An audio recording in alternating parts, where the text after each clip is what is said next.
fearless.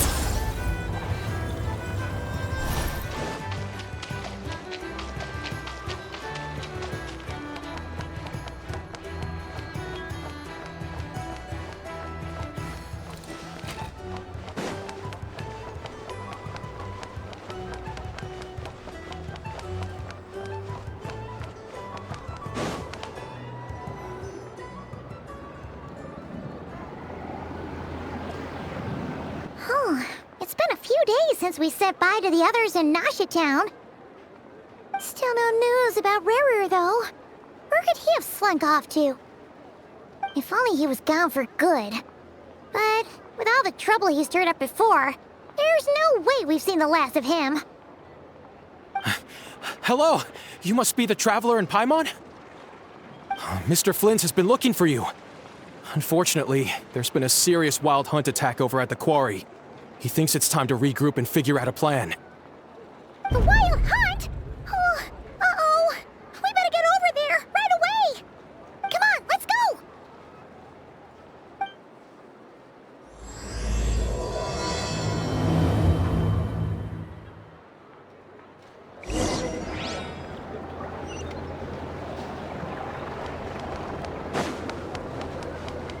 Fearless.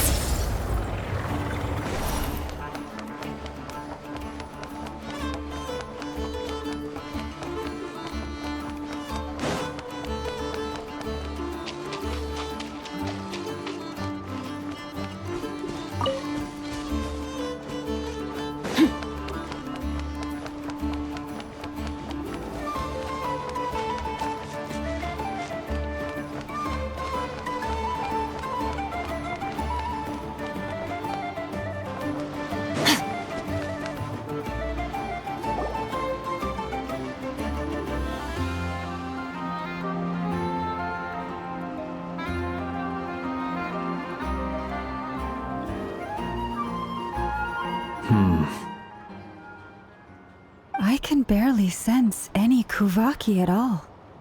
This whole area feels like a soulless husk.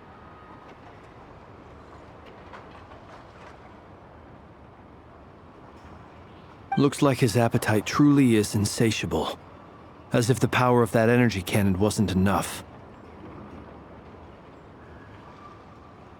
He's not seriously still getting stronger? What's his endgame here? Ah, everyone's here already. Hey, we made it. So, what's going on? We've all been on high alert since we split up a few days back, expecting Rarir to strike again. But it's like he just vanished into thin air. No one has seen him nor found any trace of his presence. That is, until this morning, when a ratnik found signs of wild hunt activity while out here on patrol. As you can see, the Crystonite itself is physically intact, but the Kuvaki it contained is all but completely diminished. And we're sure that Rarir did this. Who else? He's the only one who could pull off a stunt like this. Kuvaki loss has reached critical levels. Reikir of Solnari set to maximum threat level.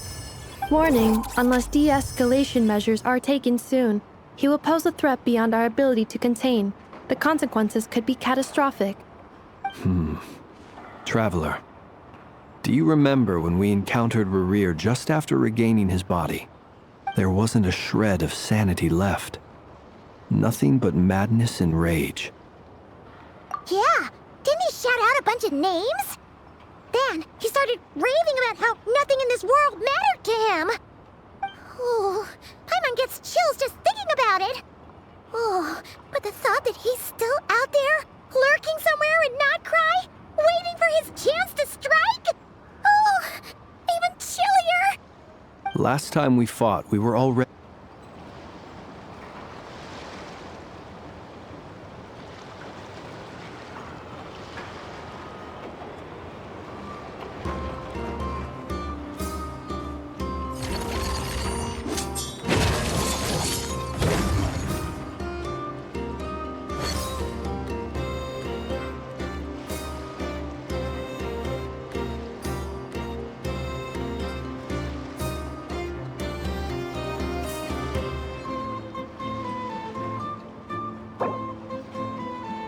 The abyss is like the world.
I can barely sense any Kuvaki at all. This Looks like his appetite truly is insatiable. He's not seriously. Everyone's here already. Hey! We've all been on high alert since we split up a few days back, expecting Rerir to strike again. But it's like he just vanished into thin air. No one has seen him nor found any trace of his presence.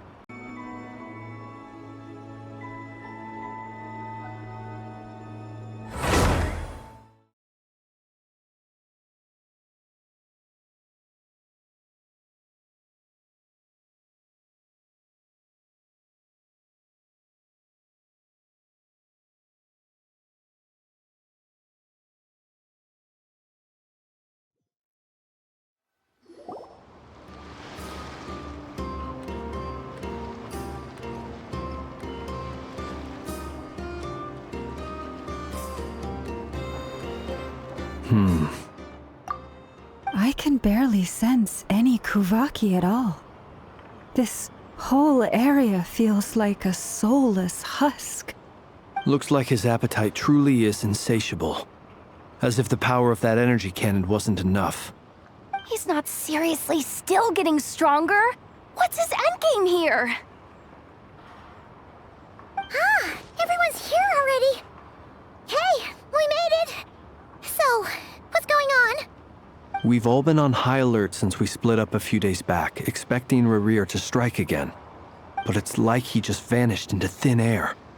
No one has seen him nor found any trace of his presence. That is, until this morning, when a ratnik found signs of wild hunt activity while out here on patrol. As you can see, the crystalite itself is physically intact, but the Kuvaki it contained is all but completely diminished. And we're sure that Rerir did this. Who else? He's the only one who could pull off a stunt like this.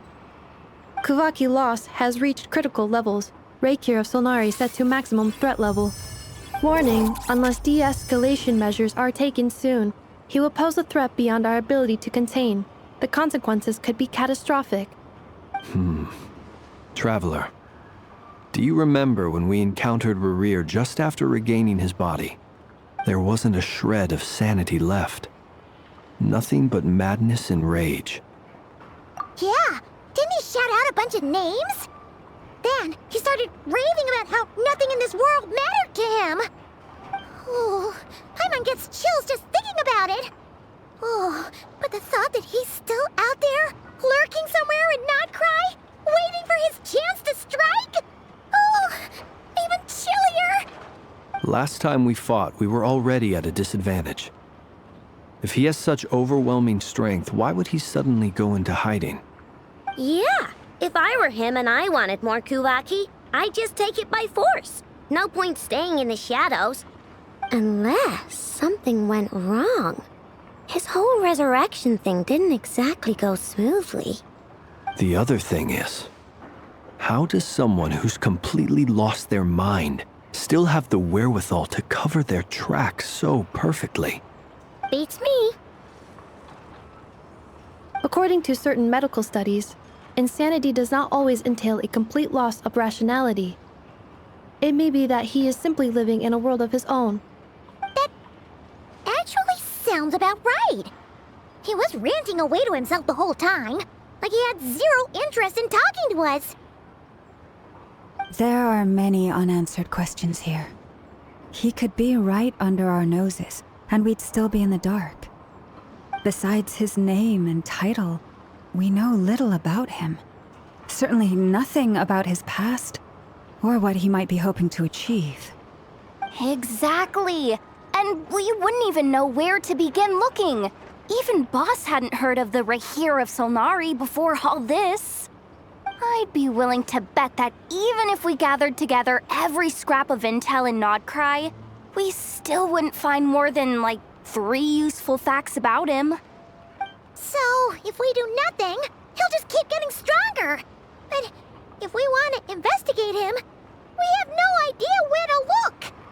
Last time we had Marionette and her big robo-buddy to help us, and we still barely held our ground.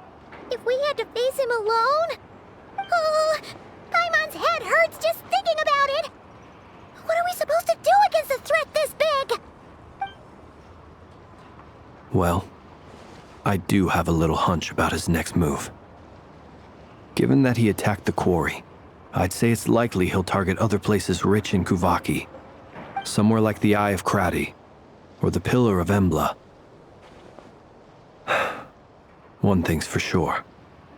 If we just sit back and let him keep absorbing Kuvaki, we really won't stand a chance against him. A perfectly reasonable hypothesis. However, it is worth noting that these two locations are quite far apart. To investigate them both, we'll need to split up. I agree, we should split up. Right now, Rarir's goal seems to be gathering Kuvaki, not fighting us directly. Once we're done, let's regroup on Hisi Island. Wait, why Hisi Island? If I recall correctly, your largest goddess statue was carved from Kuvaki-rich ore, was it not? That's right. Yes, it could well be a potential target of his. I should head back and start evacuating the pilgrims.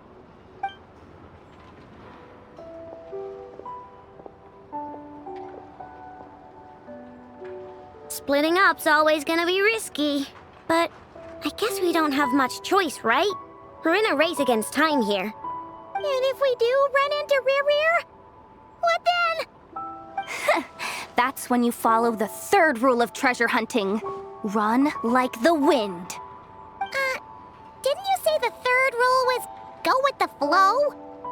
I don't know. Did I? Anyway, whatever. In this situation, go with the flow means go find backup. Agreed. If anyone finds so much as a trace of Rarir, do not pursue him. Get out of the area and alert the rest of us as soon as possible. We need to put safety first. All right, we'd better get moving. Come on, Inefa, let's go.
Any leads? Nope. Diddly squat. No clues to where he might be hiding. It's like he's a ghost. It feels like we're sitting on a powder keg that could go off at any second. Ugh, I hate this feeling. I'd rather face him head on than be left hanging like this. So, you guys didn't find anything either? Not loving the word either. How about you, Flints? I questioned a few Ratniki and eventually narrowed my investigation down to one suspicious individual. But by the time I got to his place, he was already gone. Almost as if he knew someone was on to him. Either that or he's just extremely cautious and doesn't stay in one place for long. He's been biding his time for a while now. The question is, where or what is his next target?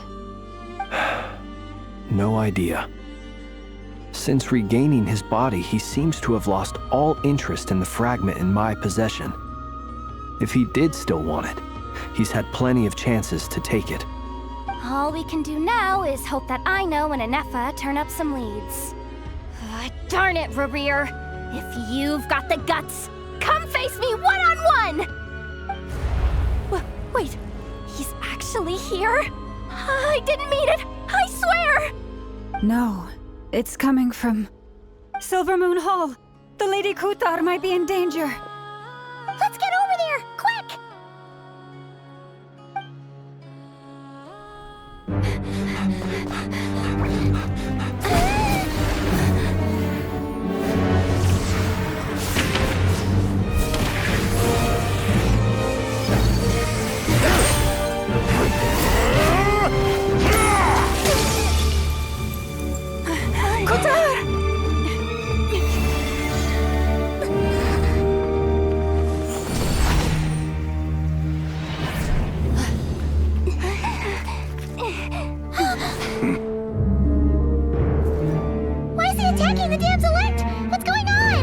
No time for questions. Stop him!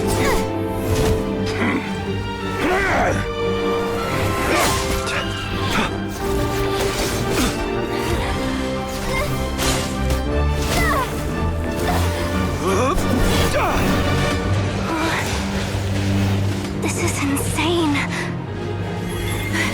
Yehuda, get Kutar out of here! On it.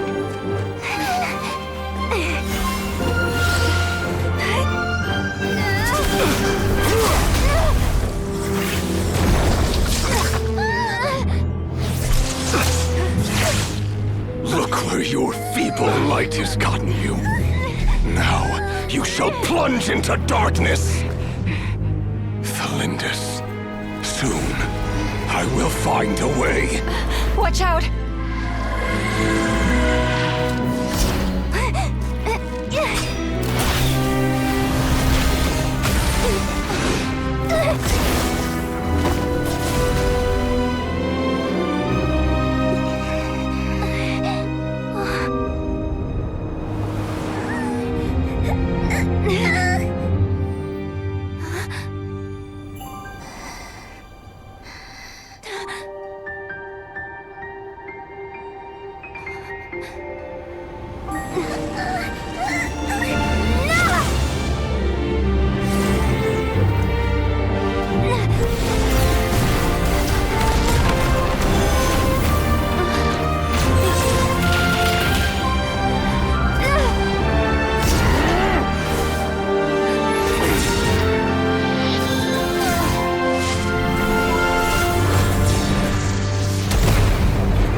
Barely made it out of there alive. What's that guy's deal? How'd he get so crazy strong? He's a threat to this entire nation. I doubt his strength could even be measured by conventional standards. I have a question. When me and Anetha showed up, we saw him chasing after this lady like he wanted her dead. What was that all about? We weren't there for the whole thing either. They were already duking it out by the time we arrived. Yeah, we didn't see how it all started. It all escalated so quickly, we had no choice but to step in. Kutar, can you shed any light on the situation? Kutar. Cross-checking database. I see. So you're the one that the Frost Moon Scions refer to as the Moon Goddess? Wait, she's the moon goddess? Oh, no wonder she looks just like all those statues. There are many reasons why people might worship the moon, and just as many why they might despise it. I've never met that person before, but there was no mistaking his deep-seated hostility towards me. Why he holds me in such contempt, I cannot say. But since he hunts the power of the moon, it's no surprise that I am a target. Kutar. There are many potential motives. For instance, you help the traveler escape his grasp. This could be his way of taking revenge. It is also possible that he covets the Kuvaki inside you and seeks to take it for his own. The list goes on. But right now, devising a counter-strategy should be our #1 priority. The likelihood of this location being discovered is close to 100%. A counter strategy? But we don't stand a chance against an enemy like this. Surely our only option is to run. He's not gonna chase us to the end of the world, right? So as long as we can sneak out of Nod-Krai undetected. No, I can't say that. Come on, Yehoda, this is serious stuff. You can't suggest we all just chicken out. Running is our only option. Huh? You seem surprised, but what other choice do we have? We are facing an enemy we cannot possibly defeat in battle. Well, I mean, yeah, but still. It's not too late. I can distract him, so you'll have plenty of time to make your escape. Wait, what? You're gonna act as bait? Doesn't that make sense? I'm the one he's after. There's no need for you to risk your necks on my behalf. A coyote doesn't stop for bypassers while it's howling at the moon. What is it, Loma? The Frost Moon Scions have already grown accustomed to life without their goddess. My presence here is no longer essential, and this is not my home, so you needn't ask me to stay. We can't just roll over and let him get away with this. That's not our style. Yeah, we can't just call it quits after everything we've been through together. Besides, she'd pretty much saved my life back there. If I just ditched her now, I'd never forgive myself. We can't overlook that you have saved our lives multiple times now. To talk of returning the favor would be a little crass for my liking. But suffice to say that we are friends, and friends look out for one another. Rira's true objective remains unclear.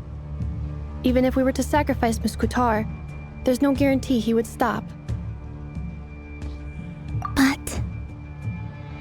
Kutar, I know why you left the Frost Moon Scions so long ago. It was because people started treating prayer as a form of trade. They would make self-centered wishes, force you to accept meaningless offerings in return, and then expect you to perform miracles for them, as if that were their entitlement. If it were me, I might have walked away too. But I believe that time can change everything, and that sometimes it takes losing something precious to appreciate its true worth. After much reflection, I've realized that this was never about whether the Frost Moon Scions need you. Any relationship based on need is purely transactional. What I truly hope is that you'll choose to stay, not out of obligation, but as part of our family. You were born here, and now you've returned. Who knows? Perhaps it was the moonlight that guided you home. Thank you, Lauma. But my power is on the wane. I'm afraid I will be of little use to you now. Very well then. I'll do as you say. Both times you saved us, we were transported across great distances in an instant. Is that one of your powers as the moon goddess? It is, but I find it very draining. I barely managed to pull it off just now, and it will be some time before I'm strong enough to do so again. Rejected by the world, my power is dwindling. Like a lake cut off from its source, slowly shrinking away. Now, it has almost run dry. What do you mean, rejected by the world? The 3 moons belonged to the ancient bygone era in which they came into being. From the moment I was born, the world itself has been steadily sapping away at my strength.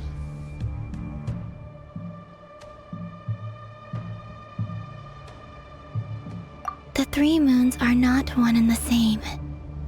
As the goddess of the frost moon, I cannot wield the powers of the other 2. Yet moonlight has a way of blending together. Each can reflect the other's glow. So when our fingers touched, I was able to restore my strength by drawing Kuvaki from the eternal moon's marrow. But this method of recovery is painfully slow. If only we could find the... It's the Wild Hunt! Even faster than we expected. We'll have to finish this conversation later. See how those Wild Hunt creatures are running away from us. They're likely just a scouting party, which means Rerir won't be far behind. Then what are we waiting for? Let's get the heck out of here!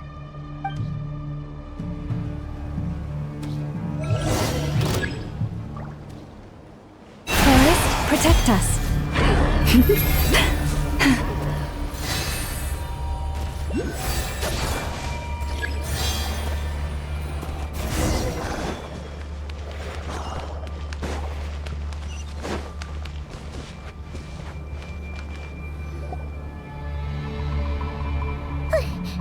That was too close! We barely made it out of there alive! What's that guy's deal? How'd he get so crazy strong? He's a threat to this entire nation. I doubt his strength could even be measured by I have a When me and Anefa showed up, we saw him chasing after this lady like he wanted her. We weren't there. Yeah, we didn't see how it all started. Kutar, can you shed any light on this? Kutar. Cross-checking database. Wait. There are many I've never met that person before. Why he holds... Kutar. There are many It is also possible, but right now... A counter strategy? But we don't stand a chance against him. Surely, Arrow. No. Running is our own... Huh? You seem surprised. Well, It's not too late. I can distract him, so you have plenty of time to make... Wait, what? Doesn't that make... A coyote does... What is it? The frost moon... We can't just roll over and let... yeah. Besides, she'd pretty much saved my life back there. If I just ditched her now, I'd never forgive... We can't overlook that you have saved our lives multiple times now. To talk... Rerir's true objective remains unclear. Even if we were to sacrifice Miss Kutar, there's no guarantee he would stop. But... Kutar, I know why they would make self-centered wishes. If it were me, I might have walked away too. But I believe that time can change after any relationship. You were born here. Thank you, Lauma. But my power is on the wane. Very well then. Both times you saved us. It is. Rejected by the world. My power is... What do you mean? The 3 moons belong to the 3 moon, yet moonlight, but this meth... It's the Wild Hunt! Even faster than we expected. We'll have to finish this conversation later. See how those wild hunt creatures are running away from us. They're likely just a scouting party, which means Rerir won't be far behind. Then what are we waiting for? Let's get the heck out of here!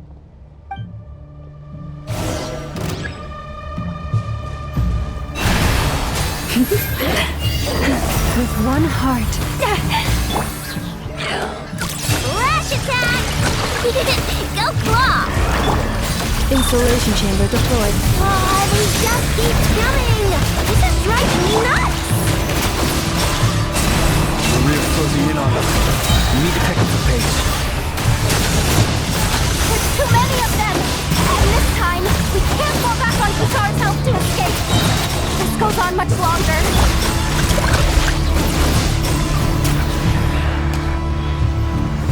Ding dong water bomb! For the everlasting forest. A brave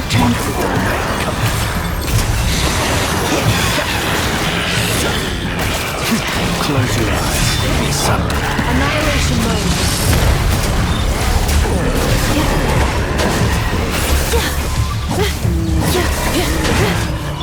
With one heart, we pray. Leave this place. Beware the creatures of the night. Observe. Be silent. Preparing for dust up. Cleanup sequence initiated. Lash attack! Go claw! For the everlasting forest. We pour. Close your eyes. Fear the dark.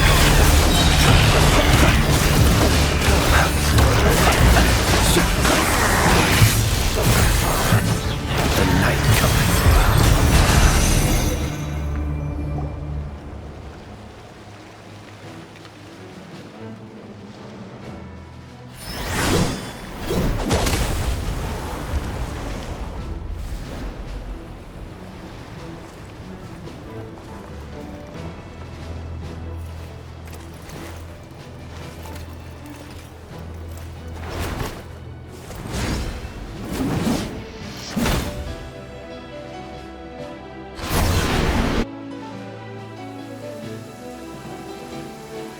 What's the matter? Bit off more than you could chew?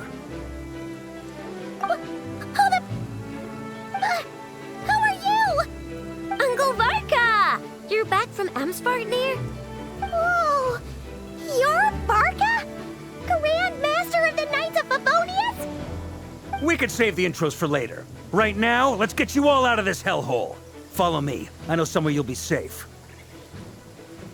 Oh, is that where I think it is?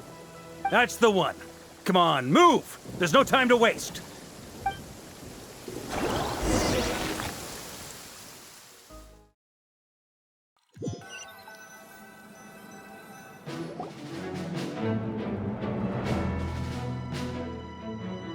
Wow!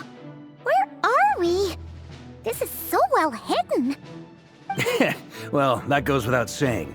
This is the Knights of Favonius' meeting place in Nod-Krai, and a contact hub for the Northern Intelligence Network. AKA, the black market of intel. No matter what faction you're with, it's the place to buy and sell information. Their headquarters are in Nod-Krai, but they've got contacts in every nation. As an expeditionary force on foreign soil, working with them has offered us the most effective way of getting our hands on reliable local intel. This is where we meet, so naturally, it's secure. Anyway, where were we? Folks from Nod-Krai should be pretty familiar with me by now, but I believe this is the first time we've met. Allow me to introduce myself. I am Varka, Knight of Boreas, and Grand Master of the Knights of Favonius. We've heard all about you. This meeting's been a long time coming. You look way younger than Paimon expected, but you definitely have that Grand Master vibe. Well, I'm no spring chicken. Just not showing my age yet. Definitely feeling some of that back pain today, though. Rushed back from Amsvartnir without a wink of sleep, only to get right into another fight with that freshly revived maniac. Another? You mean you fought him before? Yep. He wasn't nearly as strong back then, but he was still a formidable foe. I brought some of the knights along to give him a little surprise, but he saw us coming from a mile off. My squad took heavy injuries, and I barely made it out alive myself. We knew it might have been our last chance, so we staked everything on it. But still, it wasn't enough to stop him. I tried tracking him down afterwards, but he didn't leave a trace. Even in his unhinged mental state, he's as cautious as any trained operative. So, I decided to come find you. And as luck would have it, turned up to find you being ambushed by the Wild Hunt. The rest, you already know. Is that why he's been frantically absorbing Kuvaki these past few days? Because he sees you as a threat? Maybe I'm part of the equation, but even if I weren't, I'm sure he'd still be gathering power. He's clearly working up towards something. Note to self, Uncle Varka's strength rating officially upgraded. Guess it's my turn to ask questions now. So, what exactly has been happening in Nod-Krai? Why has the Wild Hunt returned in humanoid form? And why is it after you? That's a long story, but I'll try to make it quick.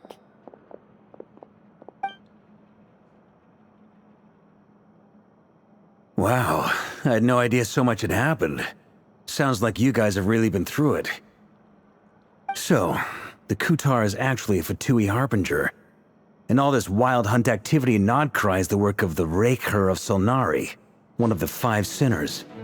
Oh, that's a lot to take in. Need some time to wrap my head around it all. I'm truly sorry, Mr. Varka. You stood with us against the Wild Hunt, and did everything you could to stop it from escalating into a full-blown catastrophe. And then, the one time you're away, it all comes to a head and all your hard work gets undone. You've got nothing to apologize for, Miss Moonchanter. You can plan 100 steps ahead and still slip up. That's just life. No one knows what tomorrow holds. You can't predict which way the wind will blow next. And, to be perfectly honest, I can't say I'm surprised. For all the times we've defeated the Wild Hunt in the past, we've never been able to completely wipe it out. Turns out, we were just delaying the inevitable. But now that a new variable has come into play, fate may well take a different course. A new variable? You mean us?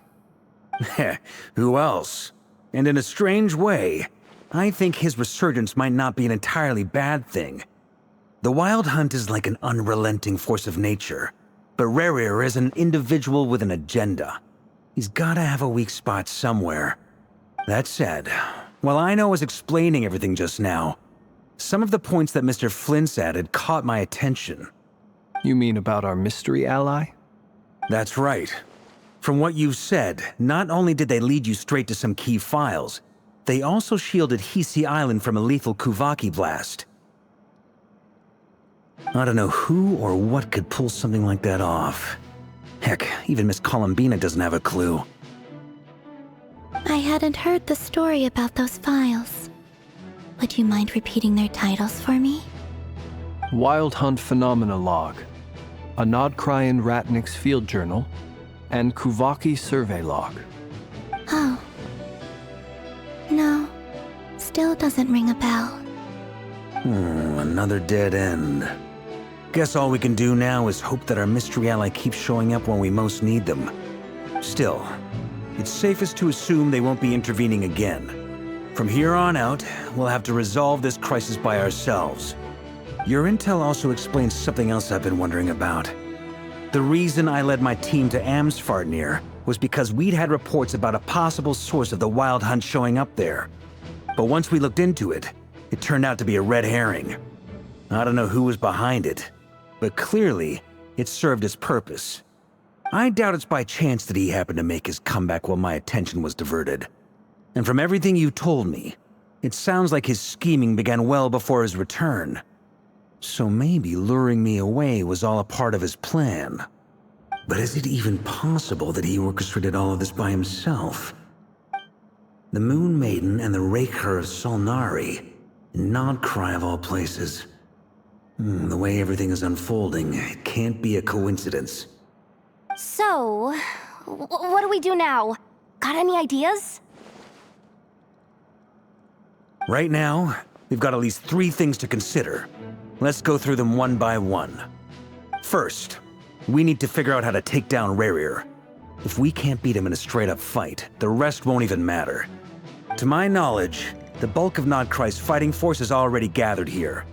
But even with everyone united, we're still no match for Rerir in his current state, let alone with his power still growing. What if there was a way to tap into a new power of our own? How so? Have you thought of something, Columbina? 3 moons once watched over this world. The Eternal Moon was the largest. The Frost Moon was the brightest. And the Iridescent Moon was the most mysterious. They say that back then, the 3 moon goddesses wielded immense power. Enough to shape the workings of the world itself. I now bear the Frost Moon's power, and the Eternal Moon's marrow resides within the Traveler. Hold on. Are you suggesting? The iridescent moon, the last piece in the puzzle. That's right. If we can find the Iridescent Moon's marrow, I will be able to regain my strength much more quickly. The 3 moons are said to stir the tides and illuminate all things. Perhaps they hold further secrets beyond our understanding. According to my analysis, the solution is feasible.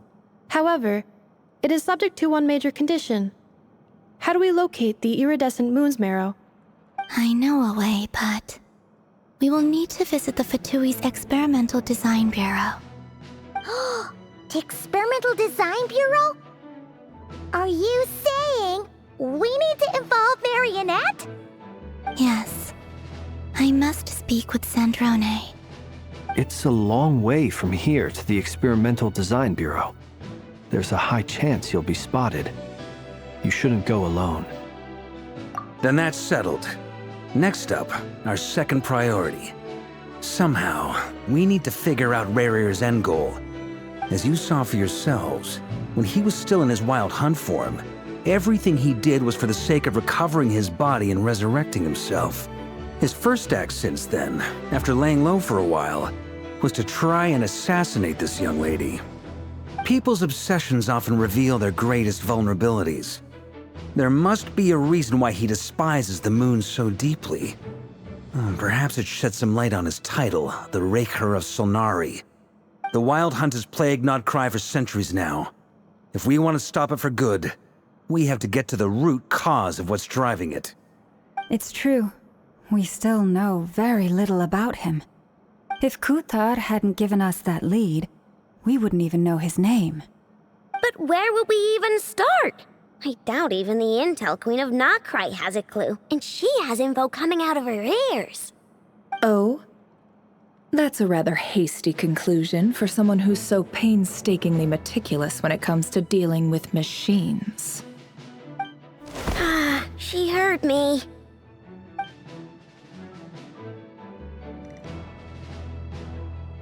Boss! What are you doing here? I'm now asking myself the same question. I received a letter from a humble knight of Favonius, requesting a meeting to discuss a major business deal. But it looks like this humble knight had something else in mind. Details.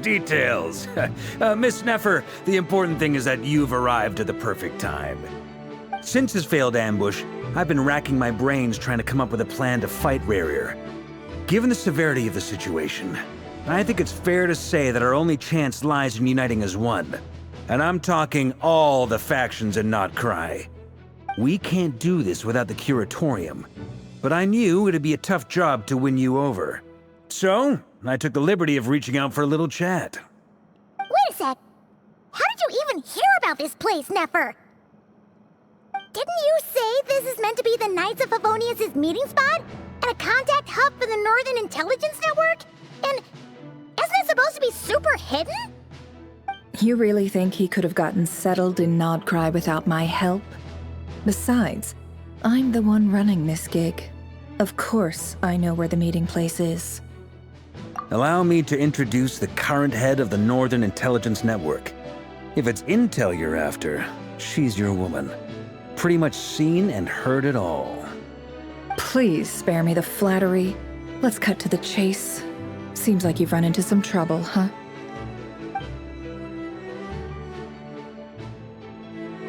Well, this certainly qualifies as an unforeseen crisis. On behalf of the Curatorium of Secrets, I wish you all the best of luck. So you're just going to sit this one out? Why should I get involved? What could possibly be in it for me? What if we told you we can't do this without you? Oh? Then I'd say you'd better make it worth my while. I don't work for free. I can't put a price on something like this. It's just not in my nature. But then again, you and I have always been polar opposites in this regard. So I can't exactly say I didn't see this coming. If you insist on compensation, I will pay you. Consider this a formal commission. Sound fair? You just don't give up, do you? Too bad. I know you well enough to know you can't afford my prices. The riskier the job, the more it'll cost. And a moon chanter's stipend isn't exactly generous. Unless you're planning to start passing the donation box around among the faithful. Boss, just a thought. If they come up short, maybe you can take the difference out of my next few paychecks. Things got really dangerous during the fight with Rerir. If this girl hadn't saved me, I'd be ley line fodder by now.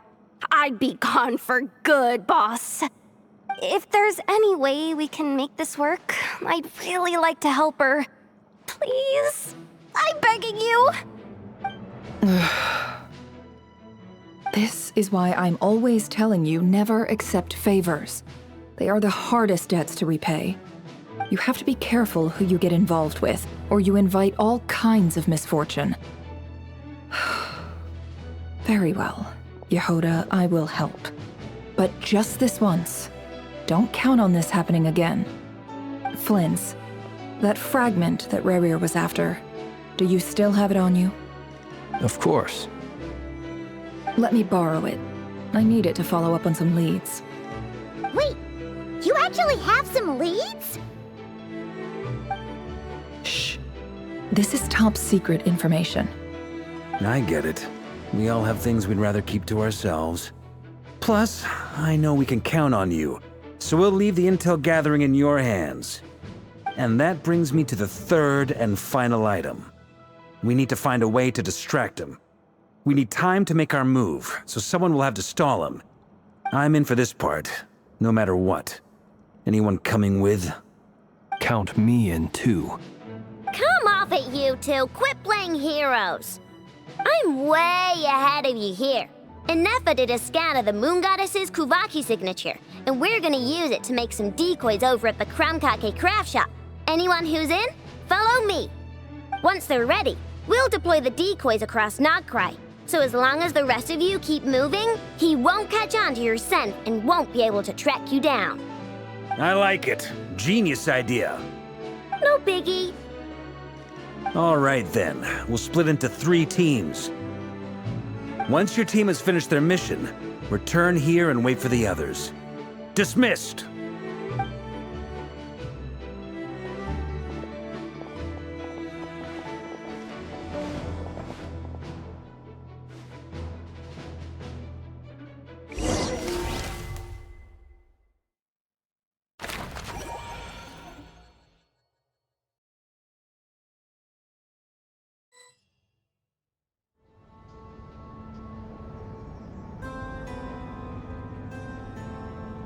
Lady Damselette. Wait, and you two? What are you doing at the Kuvaki Experimental Design Bureau? We've been doing our best to mind our own business lately. But if you're just gonna waltz up here like this, you're seriously pressing your luck. Don't blame us for doing what we have to. Huh. You really think that's gonna scare us off? We're not looking for any trouble. I just want to see Zandrone. Do I need to remind you that you're still a wanted fugitive for deserting us? Out of consideration for our former ties and the crisis we're all up against, we'll let you leave in one piece. But don't even think about trying to get inside. Let them in. But... Are you going to make me repeat that? No, my lady. Sandrone seems to be in a good mood. Must be maintenance day.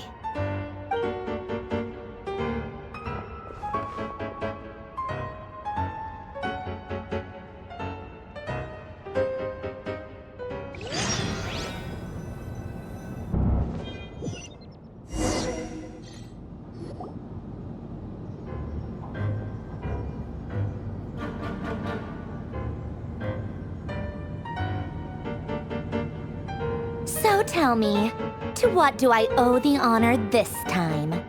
Actually, before you answer that, just so we're clear, we're not colleagues anymore, Columbina. I don't owe you anything. I promise it's nothing big. It seems like you've gotten the wrong idea here. The only reason I let you in was because I was bored. It seemed like a way to kill some time and satisfy my own curiosity. Whatever miscalculations I may or may not have made in the past, I haven't lost the plot enough to even consider sticking my neck out for your sakes. I'd like to speak with Arlecchino. What? Huh? You mean the knave? I'd like to speak with Arlecchino. Is she in Nod-Krai? No, she's not. Once the work on this facility was completed, she went back with the rooster and Regrator. The only ones in Nod-Krai are me and... What is it you need to speak to her about anyway? Rerir is hunting me. If I'm going to face him, I must first retrieve the lost moon.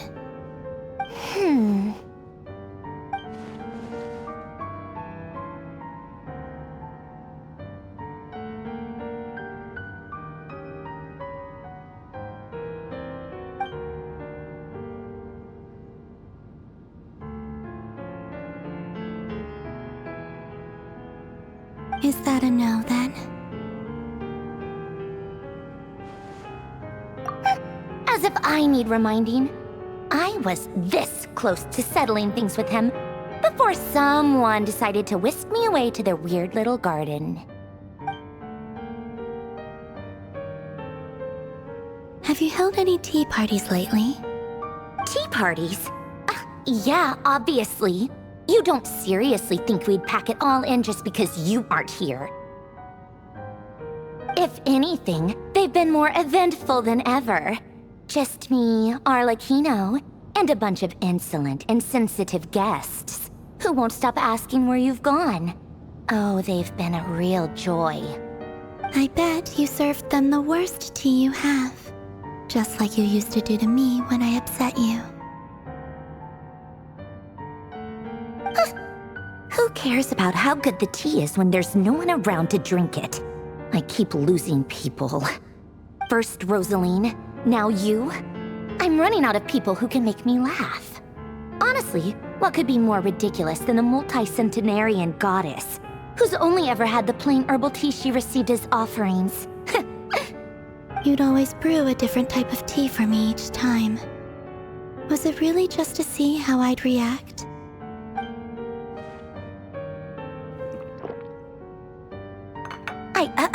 Well, duh. Why else? Watching you squirm was practically my only form of entertainment.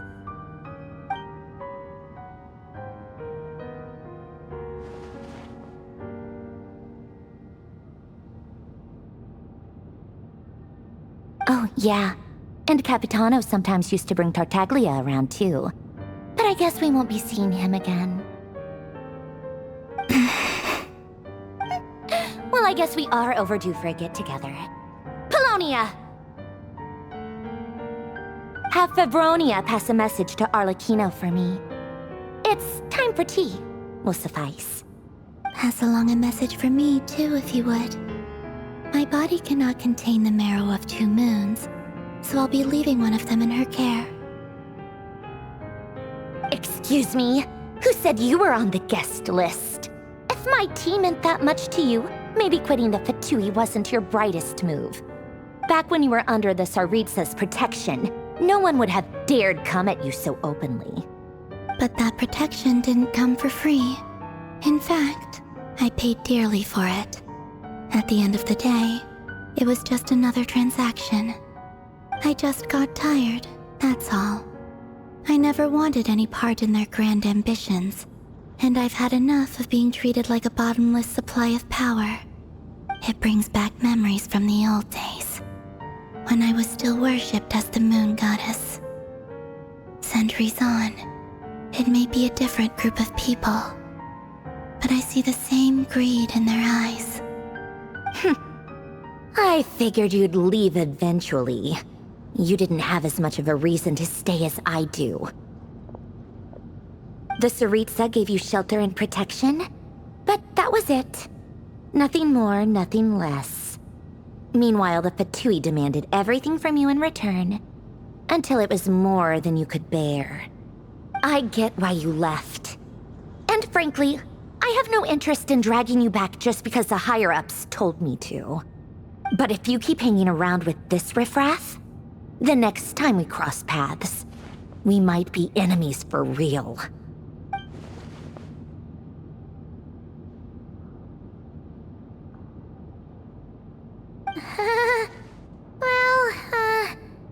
Guess that's our cue to leave.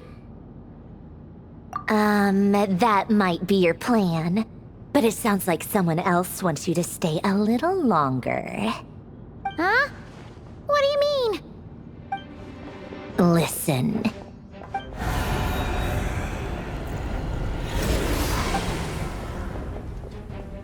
My lady, it's the Wild Hunt. A horde of monsters is headed straight for the facility. Another uninvited guest trying to crash my tea party. Clear the area! I'll handle this. Wait, what? You want us to leave you here by yourself? Huh, you'll be lucky to make it out of this alive. You really think you can afford to worry about me? Go on, get out of here. You may have stopped Polonia from crushing him last time, but I've made sure that won't happen again. The entire Experimental Design Bureau is rigged for war. Stay and watch if you want, but it'll be at your own risk. You're not flagged as friendlies in the weapons system. Don't tell me what to do! Look, if you're leaving, make it quick, or you'll just get in my way. There's a secret passage on the second floor. It'll take you right to the plains out back. Stare all you want, Columbina. You're not getting another invitation to my tea party. I know. But thank you anyway, Sandrone. This is exactly why you shouldn't hang around with those people. All their melodrama and sentimental nonsense is rubbing off on you.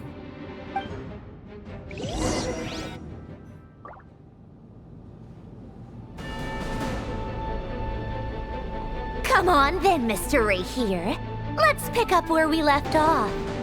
It's your Wild Hunt monstrosities versus my beautiful creations.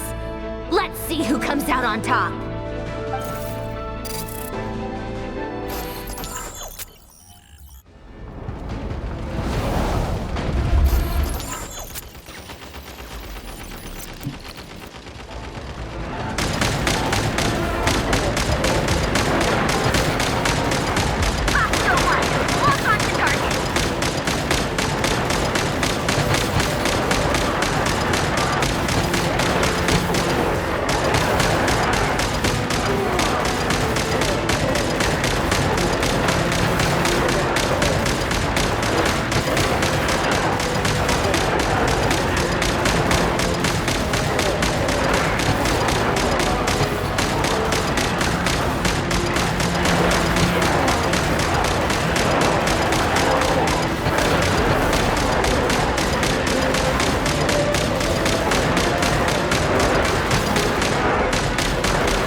Apollonia! Get him!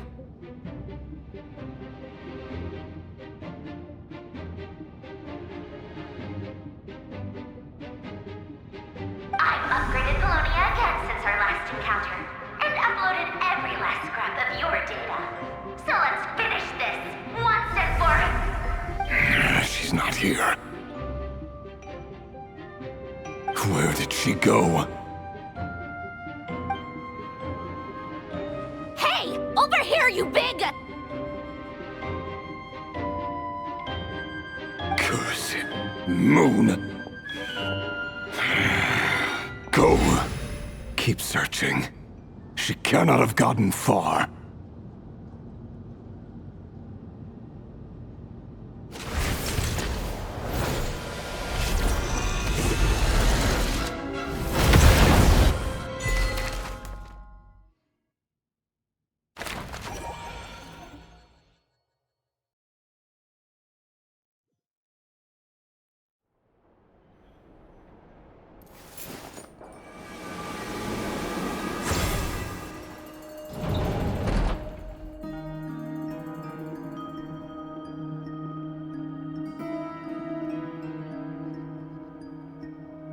So this is your method for investigating Rarir's past? It almost looks like some kind of ceremony. Good deduction. But it's quite a different affair from what you're used to with the Frost Moon Scions. Whoa! First time I've ever been in here. Boss always said it was off limits, so I pictured some kind of creepy dungeon. But it's actually kinda nice. Oh, I guess this must be Sumero decor? That's where Boss is from. And that nice shopkeeper who sold me my treasure compass. I'm not sure exactly what you've got planned, but it looks like you're all set. When do we begin? Whenever we wish. But for some reason, I've got a feeling this isn't going to end well. I've never faced Rarir myself, but from what you've told me, his power is beyond anything I could imagine. I, on the other hand, am just an ordinary businesswoman. Our paths should never have crossed, yet here I am, forced to make an enemy of him. If you ask me, you're about as far from ordinary as it gets. So what are you saying? You're getting cold feet? Once I take a job, there's no backing out. Still, I have to ask myself if the power I'm relying on will even work on an opponent of this caliber. And also how to make sure I come out of this alive if things spiral out of control. Death is the one thing we can take for granted. It is the great equalizer, however fortunate or unfortunate we may otherwise be. So it's important to consider how to spend what lifespan we have left. Come on, boss. Lighten up. Quit talking about death. It's bad luck. For once, I agree with you. When you're up against a foe like Rarir, there's no such thing as being too prepared. Is there anything I can do to help? That won't be necessary. I've already made up my mind. Time to cash in a precious favor I've been saving for a rainy day. Yehoda, I need you to find someone for me. The sooner the better. Find who? That shady merchant who sold you an overpriced treasure compass the other day. Come on, boss. You're pulling my leg again. In what way is she shady? She showed up when I was completely lost and sold me a neat little gadget that was exactly what I needed. Trust me, she's a good person. Anyway, I know who you're talking about. Don't go anywhere. I'll be right back.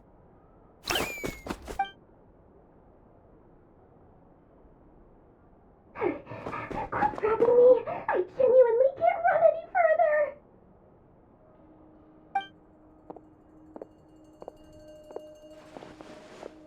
Hey, aren't you? What is it? What's the big rush? You dragged me out of a dream where I was literally swimming in Mora. I'm charging double my usual attendance fee. See, look how easygoing she is. After that rude awakening, she could have completely snapped at us. But instead, she kept it together and just asked for an extra fee. Dori Sangama Bay? I never would have pictured you two doing business together. If you want to make it big in Nod-Krai, it's all about connections. Lady Nefer just so happens to have a lot of intel that interests me. And she also did me a big favor in the past. It was back when I first arrived in Nod-Krai. My trusty assistant, the genie in my lamp, had an adverse reaction to the Kuvaki and fainted. And when you know it, that's when I suddenly find myself in a life-or-death situation. Good thing my compatriot was there to swoop in and save the day. I've been giving her a 30% discount off all of my goods ever since. Now, so that no one here feels left out, I'm willing to extend a 20% discount to fellow friends of Boss Nefer. Plus, any other friends you send my way will enjoy 10% off. What can I say? The great Lord Sangama Bay is nothing if not generous. So, let me guess. You've run into some trouble? I've got everything you could possibly need, and the more you buy, the more you'll save. You guessed correctly. What have you got in the way of survival gear?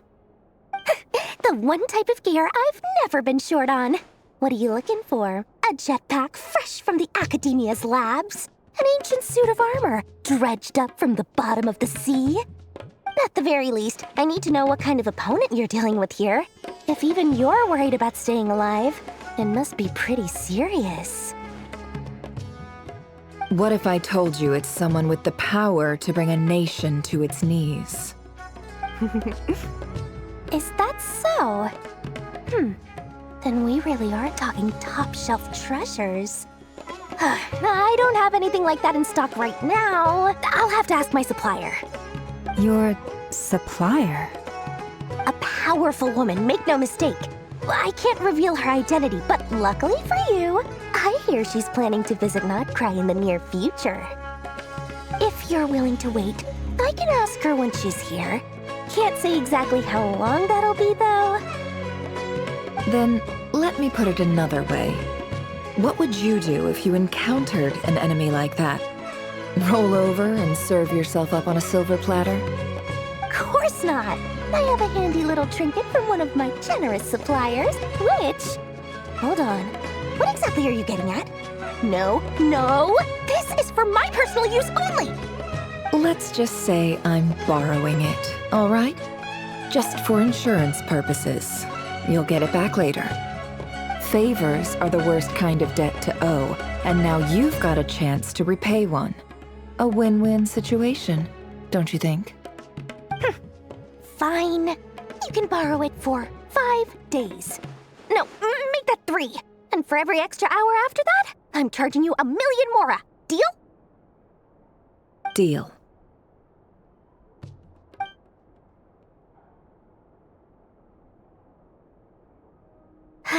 What a way to start the day. Now, was there anything else you wanted?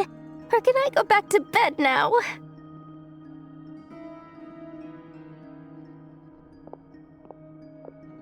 That will be all. Take care now.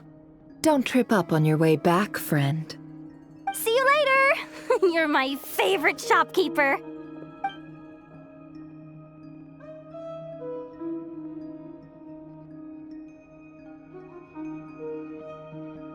Excellent. Everything is well and truly ready. The ceremony can now begin. After initiating the ceremony, your minds will follow me wherever I go. You will see many strange things in your mind's eye. So remember, don't be frightened, and don't make a sound. Now then, let us peer into the Raker of Solnari's past.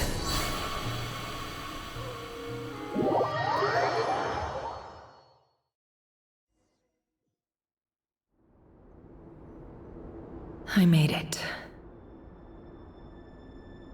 I don't recognize this style of architecture. Must be Conrian. Simple furnishings, table and chairs. It's a more ordinary house than I might have expected.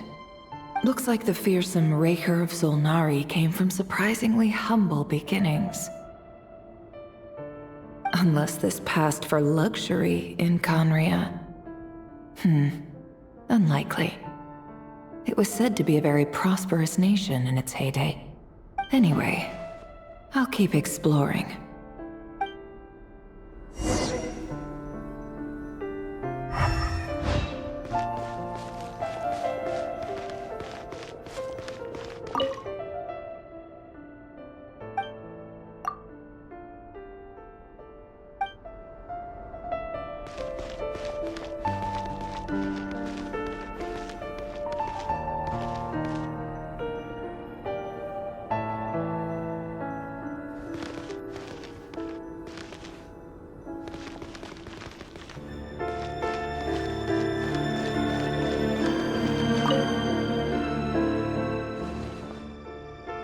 Hi, Rivier.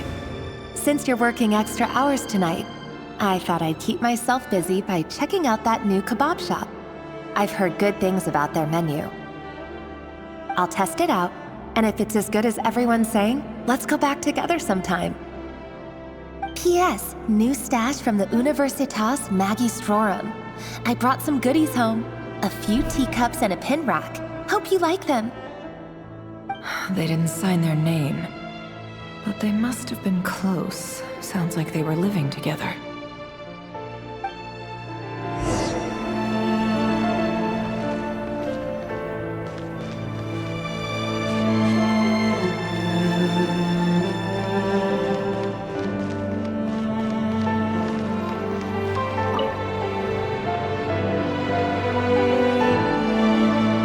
I went over to Joseph's for drinks today. They have a fine collection. But I went alone. Felindis was tied up with something and couldn't make it. Joseph asked why I came alone, but I didn't really have an answer. He then went on to ask about other things. If you ask me, someone who asks that many personal questions is too nosy for their own good. But if he invites me again, chances are I'd still go. Felindis. That's the same name Rerir mentioned. Crane imports keep falling. If things don't pick up, we'll soon be back to meat and mushrooms only. Honestly, I'm not a huge fan of that new type of mushroom everyone's been into lately. Didn't it start out as a lab-grown variety? I heard it's even mildly corrosive.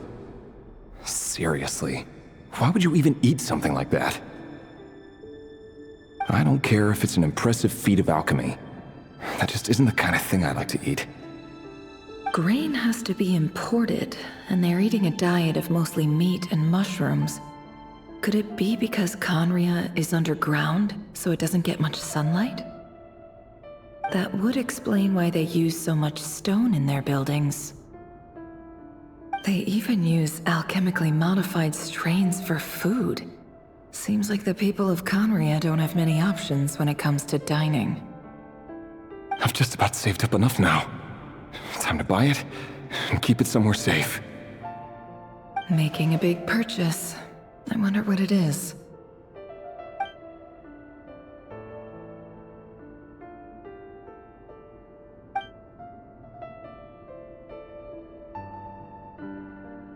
He really is a professional.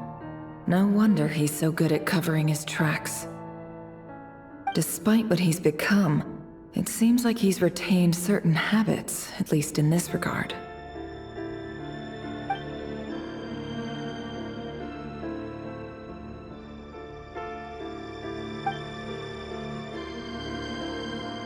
Did Rary rip it out himself?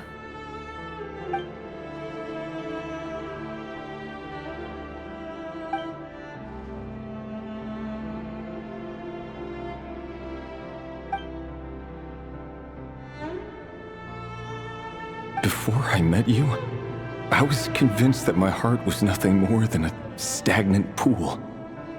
The burial place of a fallen moon. A withered, windless grove where the waters rested forever unrippled. It was you who helped me see that my heart hadn't entirely withered away. That it could still beat to the rhythm of love. This is just trivial sentimentality from the looks of it. Why would he go to the trouble of hiding that? The burial place of a fallen moon.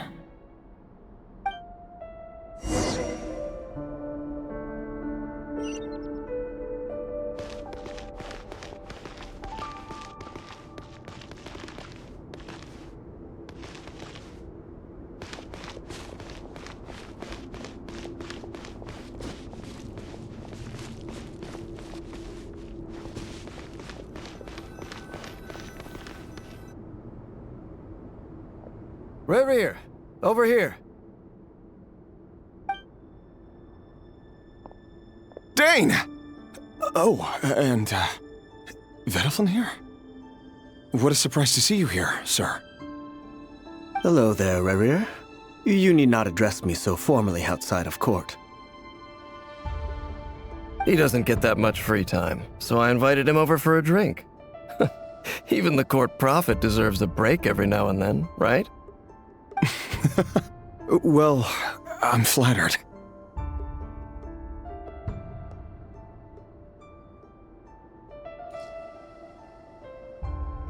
So, what are we discussing today? Hey, don't look at me. As far as I see it, we don't need an excuse to have a few drinks. Come on, don't give us that. Didn't you say you were about to pop the big question? How's that coming along? Who'd have thought the great Twilight Sword was an even greater gossip? I just didn't expect you to be the first one to settle down and get married, that's all. Yeah. If you told me that a few years ago, I wouldn't have believed you either. So, are you planning to come clean about your job then? I'm guessing you still haven't told her. Sure, I'll have to tell her at some point. But I'll need to pick the right time and place. To be honest, I have no idea how she'll take it. Come on, stop being such a pessimist. For all you know, she could be thrilled. I bet she'll be much more impressed by your actual job than the one she thinks you're doing now. A member of the King's Guard. Quite the cover story. Does the king himself even know? Of course he does. Anyway, enough about me. How have you been? Me? Same old, nothing much to... Huh? What's up, Ved? It's nothing. Vedaflin, Dainslift's elder brother. Renowned throughout the court of Conria as the Visionary, and said to possess a wisdom far beyond the reach of any ordinary man. And yet, despite the gulf between us, he seems to have something to say about me. Does he even know me? Does he see me as a friend of his brother, or just another of the Vinster King's blades? Why did he react so strongly? Was it really to do with what we were talking about? Brown, curly hair and brooding blue eyes. So this is what Rerir looked like back in the day. Perfectly normal. No different from anyone else. As frightening as this monster is in the present, there's something even more unsettling about seeing the human he used to be.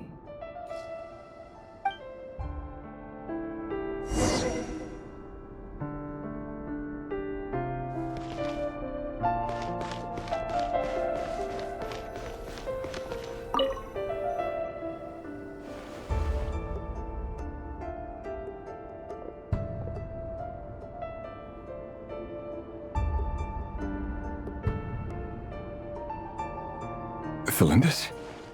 You're back early? Our equipment's being serviced today, so I got off earlier than usual. How's your day been? Aw, why the long face? Is something the matter? Has your boss been giving you a hard time again?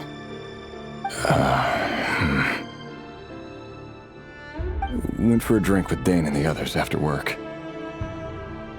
Isn't that a good thing?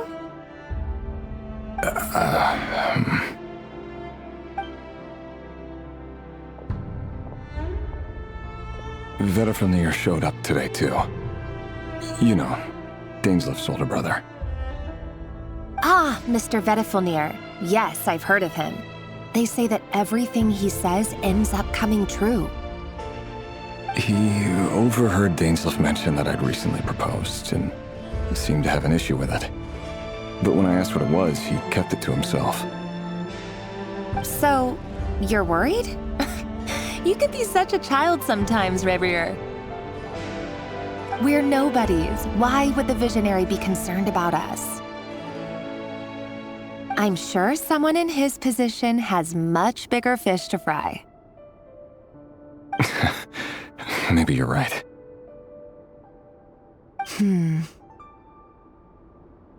You worry too much, Revier. We've been together for ages now, and everything's been going so well, has it not? You've even proposed to me. So, you do remember. Tell me then.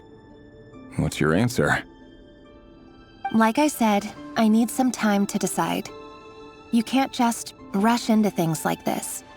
We may be nobodies in the grand scheme of things, but if we want things to work out, we've still got to plan ahead.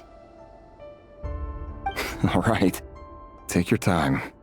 Just don't keep me waiting forever. Nobodies. Sounds about right. In the eyes of people like Vedifilnir and Daneslif, what do we matter? Can someone whose gaze is so fixed on a far-flung future even see the present clearly? Besides, the dynasty's fate rests with the king and his inner circle. Whatever I do, it won't make much difference.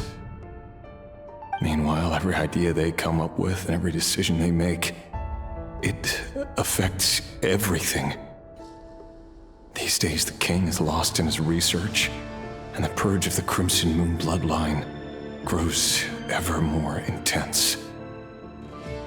The opposition tried to speak out, but nothing came of it. And I'm under no illusions as to why. Because we eliminated them and got rid of their bodies. A man can have 1,000 reasons to carry a sword, but there are few good excuses to use it. Yet the king has never even considered a gentler approach, and he never will. What becomes of someone who kills on another's behalf? Can he ever find true peace?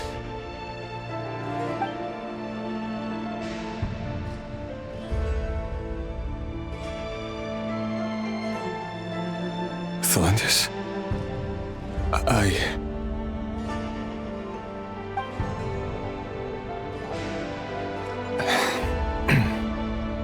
It's nothing. You were right. Fate has never smiled upon nobodies like us. But by the same token, it's unlikely to bear a grudge against us either.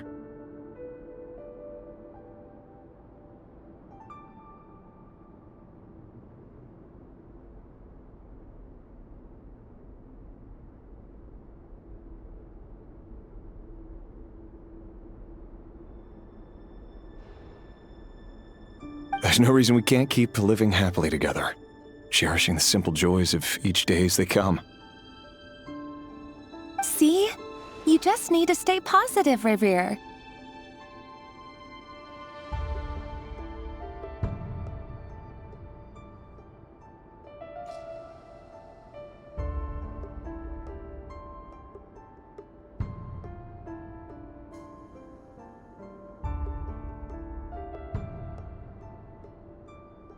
I can feel your warmth, your breath. You're right there, right by my side. Just seeing you makes me happy in a way I can't explain, and that's something that no one could ever take away from me. So smile, my love. Let go of that frown. You're right, Felindis. I've just been overthinking things. That's better. Getting caught up about things like this will only ruin our evening. Speaking of which, all set for the ball tonight? I need to go get ready. You go ahead. I just have a few things to take care of, then I'll come join you. Even busier than the big shots, huh? Fine, I'll go get started. But don't be late. If you keep me waiting too long, I won't be a happy bunny.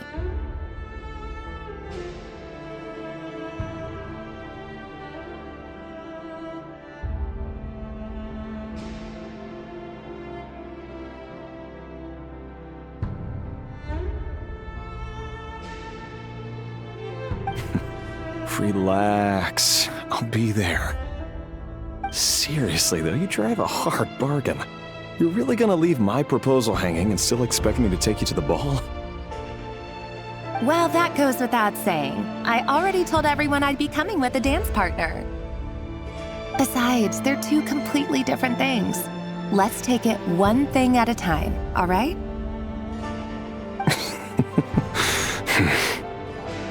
All right. White outfit it is. It seems like Rerir was deliberately hiding his ties to the intelligence services by giving the impression that he was just an ordinary member of the Vinster King's Guard. He clearly doesn't want his would-be fiancée to know about his other life. Then again, that's hardly surprising. People in the intelligence trade rarely do. Who'd have thought we were in the same line of work? Let's dig a little deeper.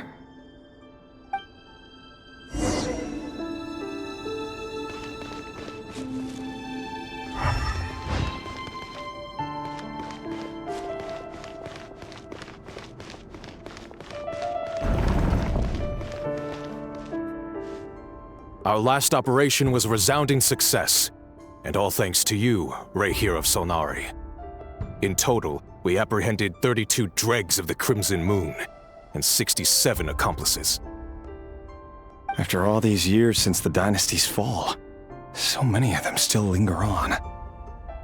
Indeed, it cannot be denied. Yet it was destiny that the Crimson Moon should be overcome by the eclipse, and that His Majesty, the all-seeing Vinster King, now guides our nation on the path to prosperity.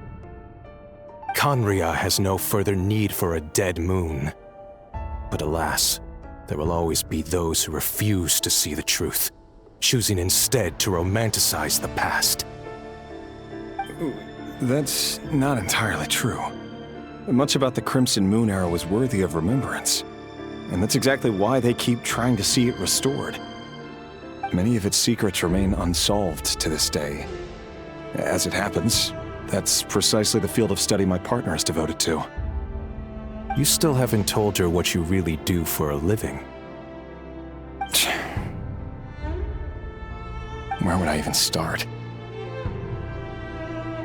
How do you tell someone that you're one of the king's hand-picked executioners? That your hands are steeped in blood? You didn't choose this life, any more than I did. Orphans like us don't get a say. But I'll sure as heck be the one to pay for it. Speaking of which, we need to be more rigorous in the way we identify direct descendants of the Crimson Moon.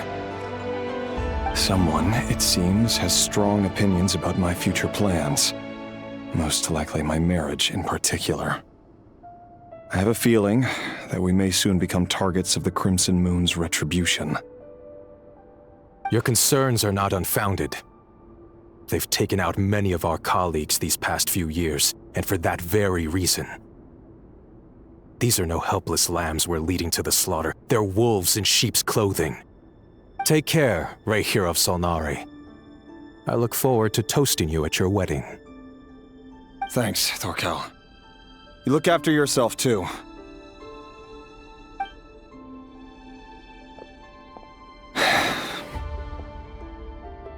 Thelindis, I never wanted to keep this from you.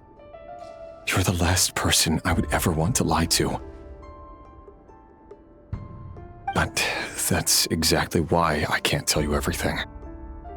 There are things you shouldn't know. Things you cannot know. The moonlit dynasties are a thing of the past. Yet even now, with the sun shining high in the sky, there are those who would call forth a dead moon's ghost. Could that be why Vedalfnir held back? Or was it because of some court secret he's not at liberty to share? I have to get a clear answer from him. No matter what happens, I will protect Thelindis. Rerir seems to be very concerned by Vedalfnir's reaction. Vedalfnir and Dainsleif, the Visionary and Twilight Sword. So that's what they were really like. I've investigated this whole area now. There doesn't seem to be any other memories here. Should I try somewhere else? Wait a second. What's this black smoke?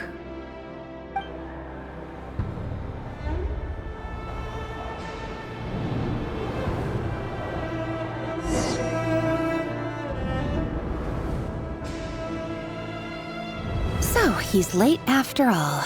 Just you wait, Rerir. You're in for it. Big time. Are you waiting for someone, ma'am? Could I tempt you into buying some flowers? Oh, sure. Pick me out a pretty bunch if you would. Thank you. But I'm afraid none of them are as pretty as you. For someone so young, you sure have a way with words, don't you? I'm only telling the truth. Look me in the eyes. You'll see I'm not lying. May we have a word in private? Who are you? And what do you want? It doesn't matter who I am. Too many of our kind have fallen lately, so I decided to take the risk of reaching out. Not long ago, the Ray here of Solnari led an assault on one of our strongholds. We suffered many casualties, and many who came to our aid lost their lives as well. Sorry, I don't know why you're telling me this. And I don't want to get involved. Wait. Hear me out. This time we finally got a clear look at his face and learned his true identity. His name is Rerir, and he claims to be one of the King's guards. What did you say? A cruel irony, isn't it?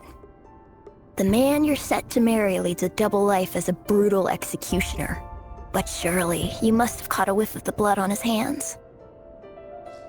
Why are you telling me all of this now? Simple. It's because...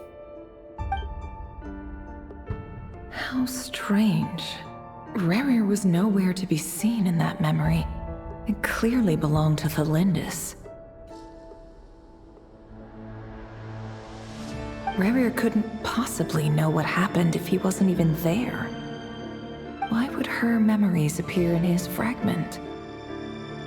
The ceremony won't last much longer. I think it's time to call it a day.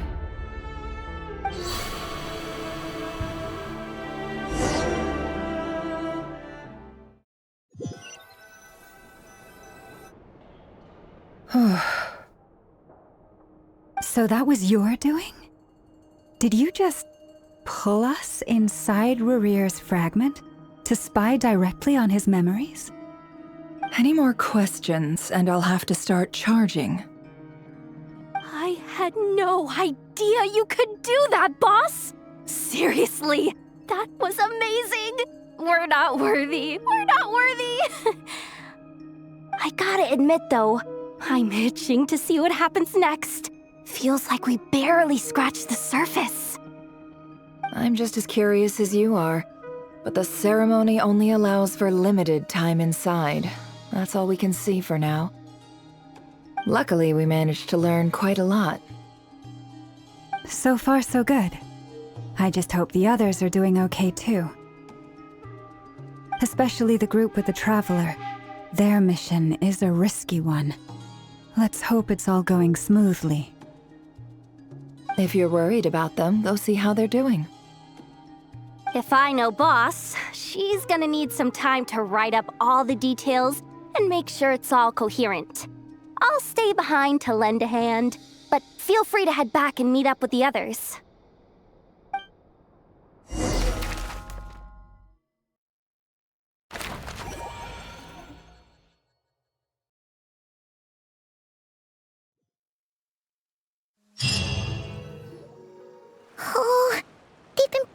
around for nearly 2 days now.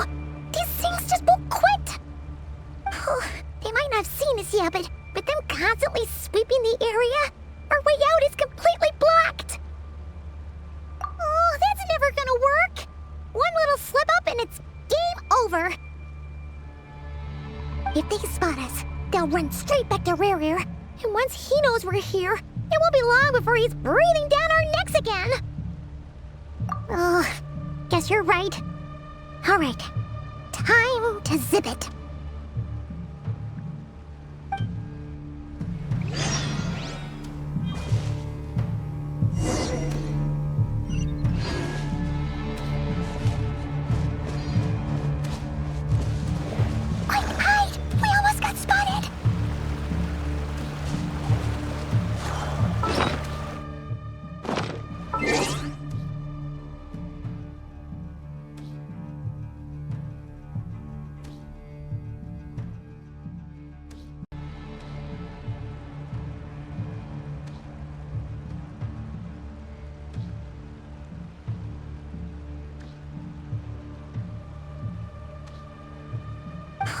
They might not have seen us yet, but them constantly sweeping the area, our way out is completely blocked. Oh, that's never gonna work. One little slip up and it's game over. If they spot us, they'll run straight back to Rare. And once he knows we're here, it won't be long before he's breathing down our necks again. Guess you're right. All right, time to zip it.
Fire.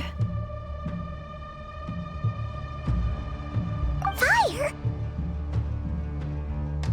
Wait, what's that smell? Oh no! There's a fire!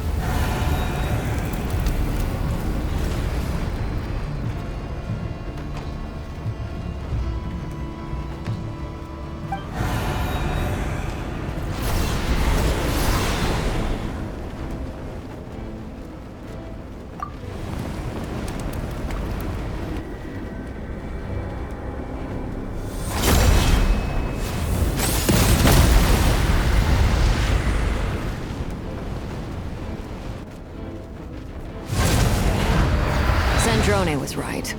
You look weak, Columbina.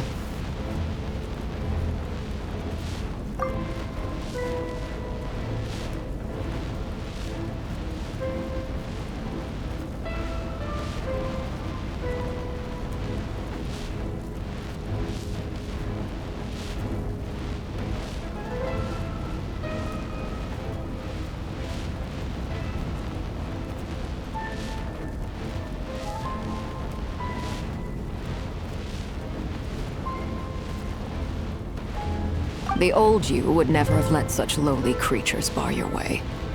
Word has it that you did something for the Tsaritsa, and that's why you've lost most of your power.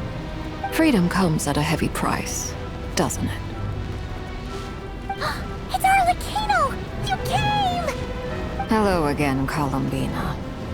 And greetings, guests of the House of the Hearth.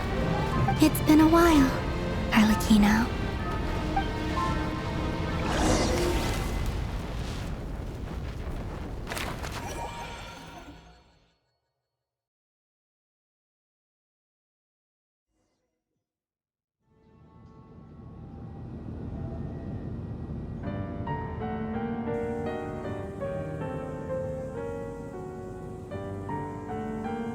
Stupid right here of stupid Solnari. Ugh, whatever. I've got all the data I need. Next time we meet, you're finished.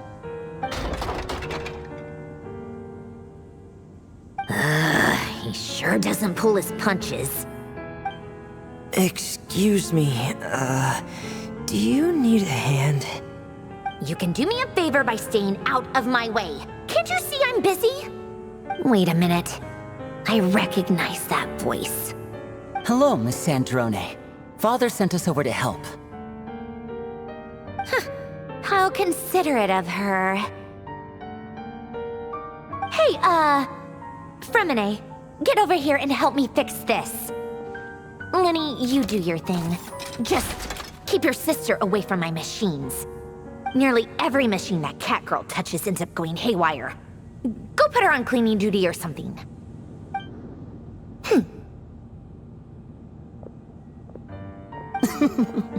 Then let's start downstairs. Fremine, we'll leave this place to you. You've got it. Wait a second. Pretty sure there's still some tea in the cupboard. If you want some, you'll have to make it yourselves.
It's a relief to see you all made it back in one piece.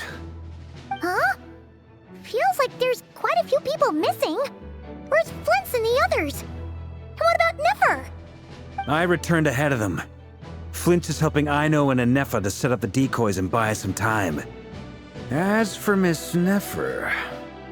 Boss is still wrapping things up on her end.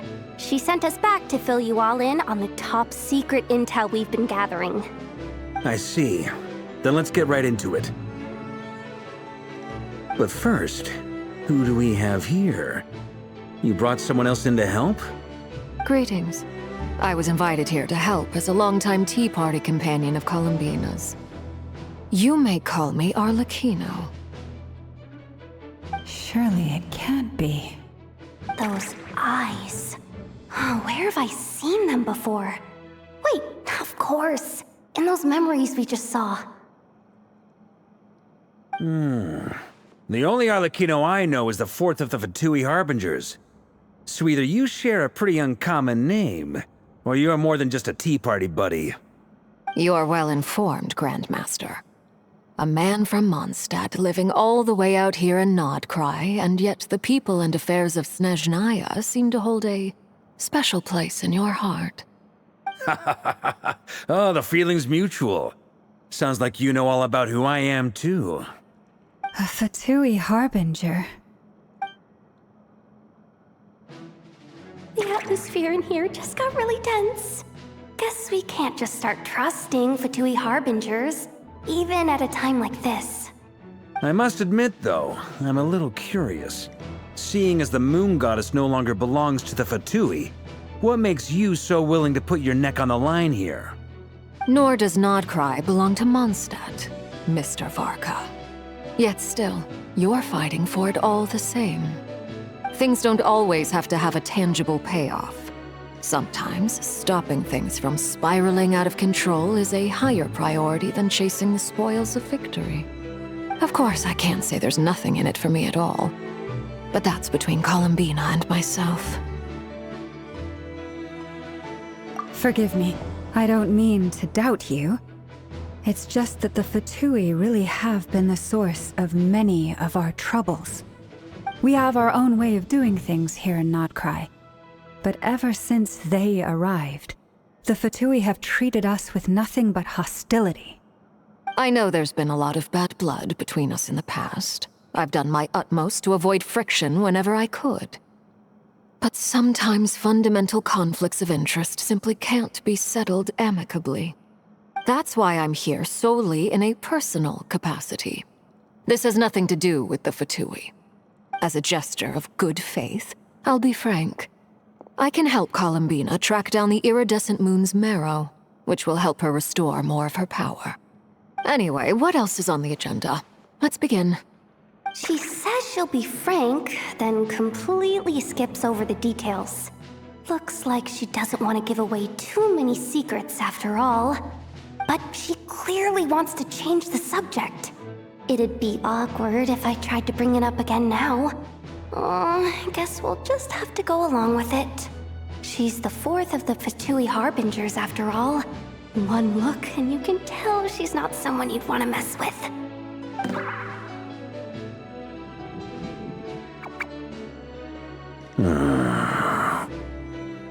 Well, since Miss Arlecchino sounds confident in her ability to handle that, we'll proceed to the next topic.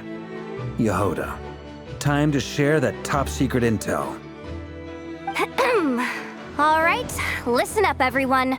First, we now know that Rerir was originally a Conrian secret agent whose primary mission was to hunt down and assassinate the so-called Dregs of the Crimson Moon. The Dregs of the Crimson Moon? Mm-hmm. In the memories, there was a lot of talk about the Crimson Moon and Eclipse, and a whole bunch of other stuff from the time of Conria.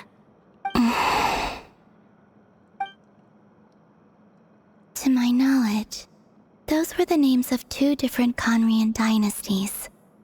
Long, long ago, it is said that the people of Conria worshipped the Crimson Moon, drawing a mysterious power from its reflection.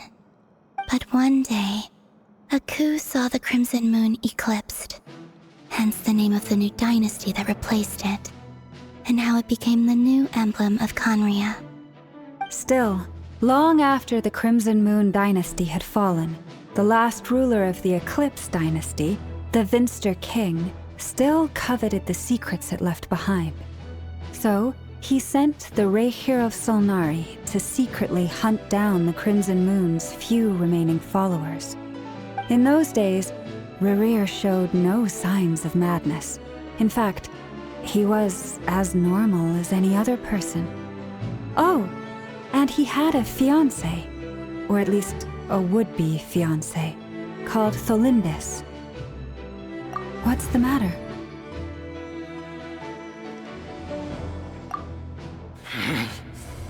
Verfnir, Freindaughter, Flinders.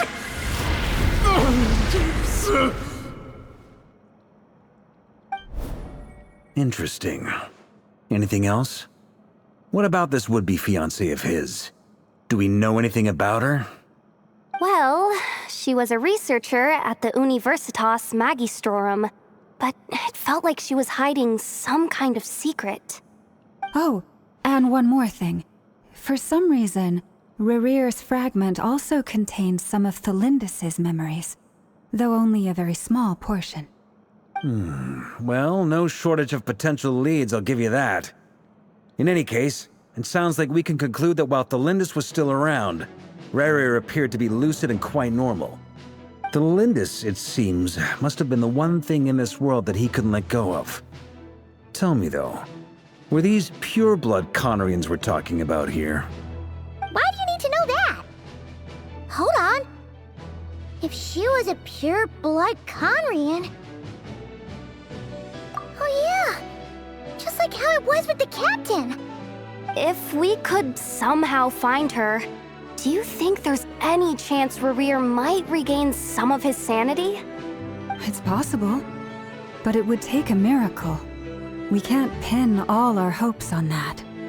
That merchant who Nefer knows, Dori Sangama Bay. Maybe we could hire her to look into it. All right then. Let's keep working in our separate teams. Traveler, Paimon, Kutar, and Miss Arlecchino will go look for the iridescent moon's marrow. As for the others... On the way over here, I noticed that the Wild Hunt monsters had grown even more frenzied in their search for Kutar. At this rate, the people living here will be in grave danger too. So I'm thinking of gathering together some of our followers to go wipe them out. I'll head back to the curatorium and meet up with the boss. Feels good knowing we've all got something to be getting on with. Given that the Wild Hunt has been a lot more active lately, the Lightkeepers have likely begun their own operations too. If that is the case, someone will need to pass the news on to Flint's. I'll hold the fort for now, then discuss our next move with Flint's, Aino, and Anefa when they get back. All right then. Well, the clock's ticking. If that's everything, we'll be on our way. We'd better get moving too. We'll try to buy you as much time as we can. Relax. Just do your thing. I decided to call in some backup since things are getting so hairy. Our reinforcements should be here any minute now. Stay safe, everyone. Dismissed.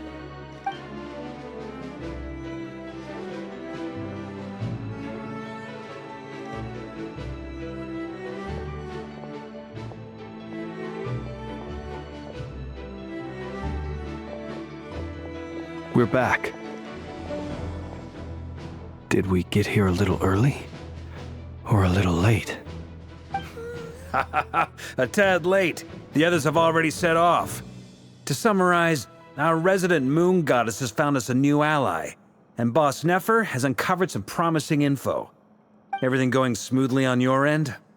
Not great. I don't know how long we can stall them for. The decoys are getting taken out way faster than we imagined. I'm gonna make some more later, but I need a timeout first. I'm so tired right now. Oh, right! Anefa, could you fill in Uncle Varka on what we just discussed with Flint's? Sure. Uncle Varka, You previously told us about how when you went to investigate a source of the wild hunt in Amsvartnir, you discovered that it was just a diversion. But according to Flint's intel, several outbreaks of the wild hunt had already occurred in Nod-Krai in the period leading up to that. That was before Rerir had regained his body, when he was far from regaining his full strength. In other words, in theory at least, he still lacked the means to act in two places at once. Flint's, with everything that's been happening, the Lightkeepers across Nod-Krai are rallying to fight back against the Wild Hunt. They're gonna need your help. I know, I'm sure you're capable of coming up with something far more effective than decoys. But for now, you should stay here and get some rest. And Effa and I will head back over to Amsvartnir to see if there's anything I missed. I told you Uncle Varka would say that, didn't I? A deal's a deal. Not a word about my snack intake for the next week. Database updated. Reliability of Aino's predictions increased. What does that mean? They were betting on how you'd respond after hearing their intel. It's the obvious choice, isn't it? That's hardly worth betting on. We already decided that Anefa should go investigate the situation over at Amsvartnir on her own. You might as well stay here and keep watch. Someone needs to hang back and oversee our strategy meetings. And besides, you still haven't fully recovered from ambushing Rerir. So I've ended up with the easiest assignment. Well, I appreciate it, everyone. See you when you get back.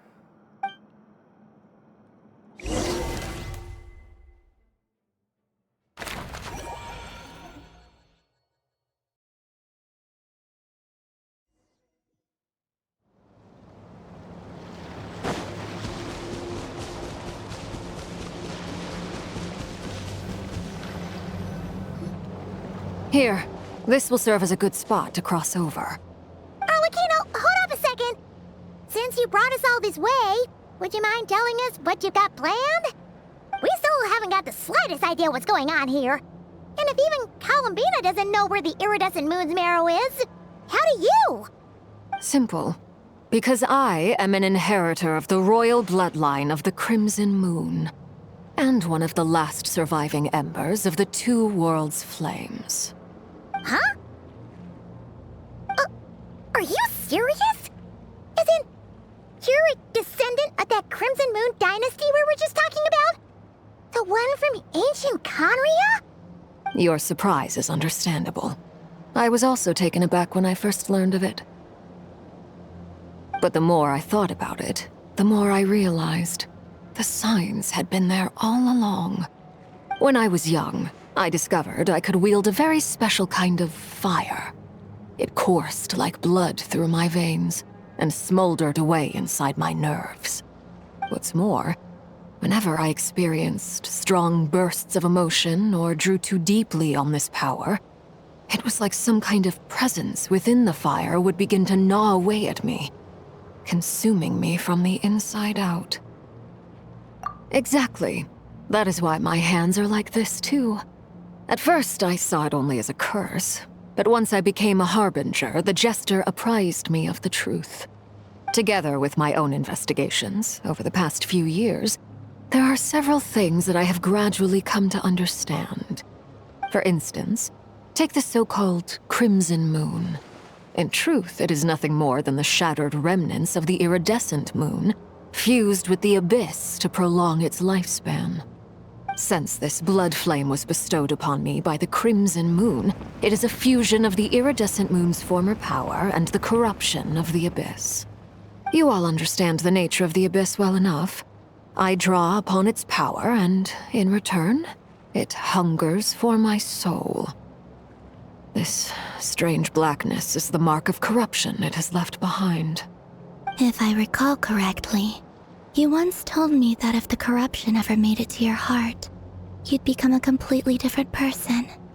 Yes, and that's the reason I'm always careful not to push my power too far. It's essentially a never-ending tug-of-war. Whew. Sounds intense. Anyway, the rest of my story can wait. Is there anything else about the Crimson Moon or the Iridescent Moon that you're unclear about? Paimon has a question! So, the Crimson Moon that the Karians used to worship was actually the Iridescent Moon, right? Which was one of the 3 Moon Sisters. Does that mean that the Karians were to the Crimson Moon as the Frost Moon Scions are to the Frost Moon? So much of that history has been lost. We have no way of knowing exactly what they were like. But I would suspect that the Conrians weren't as devout in their moon worship as it might appear. The iridescent moon's remains simply served as their link to the Abyss. Later on, perhaps someone discovered a way to make direct contact with the Abyss. Or maybe there was some kind of ideological divide. Either way, a dissenting faction staged a coup and drove out the royal heirs of the Crimson Moon dynasty. Still, even with the dark sun looming high overhead, the Crimson Moon's glow never truly faded. If you want living proof, it's standing right before you. The first time we met, I sensed something familiar in your presence. When I looked at you, I felt I could see that mysterious red moon in the corner of my eye. In your flames, I saw its broken image, surrounded by a strange black aura. Well, I appreciate that you kept it to yourself. Much about the Crimson Moon is still a mystery, and I'd prefer not to end up as the object of an insane research project. Anyway, time is against us here, so if there's any other questions, they'll have to wait. I just want to make sure I've got one thing straight. In her letter, Sandrone mentioned that since you are unable to contain the iridescent moon's marrow yourself, you intend to leave it in my custody. Correct? That's right. For now, it's the only way I can pay you back for your help. The iridescent moon is already part of who you are, so with its marrow in your possession, you'll be even more powerful than before. Deal. Then let's get started. Get what started? What does this place have to do with the Crimson Moon? When I first became a Harbinger, the Jester gave me a book called Paranhari, also known as Leobranto Inamorato. You should be able to buy a copy next time you're in Fontaine. It's a love story set in the Crimson Moon era. But setting aside the tangled romances of its characters, it also records a few interesting details. In the Crimson Moon era, or so the story goes, there was an orphanage that received children from beyond the bounds of this world, and subjected them to a peculiar induction ceremony. Beyond the bounds of this world? For real? And what kind of induction ceremony? The Crimson Moon sages looked beyond this world for beings with powers that surpassed the gods. But fearing they might lose control, they subjected these children to a process of refinement. They made these children crawl up a fireplace and kept asking them, "Have you died? Did you see it?" Until they finally admitted to having died and seen a crimson moon.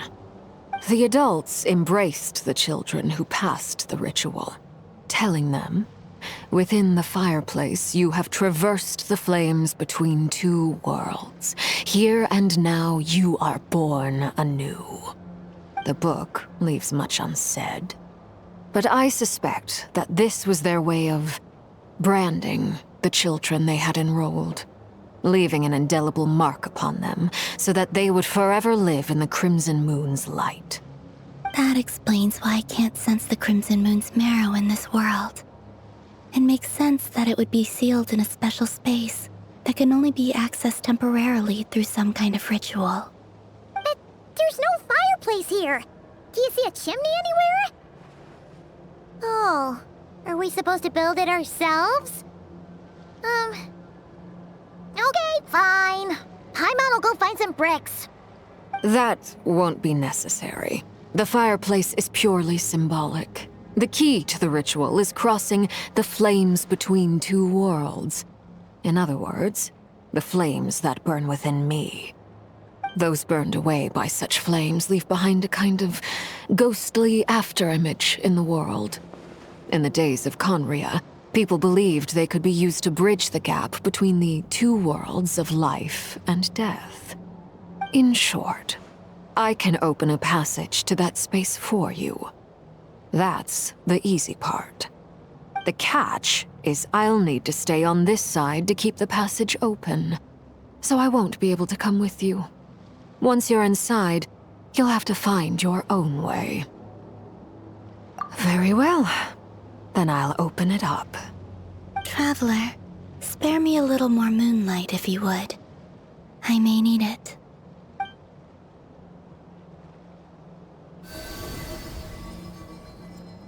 Thank you. I feel like I've recovered some of my strength now.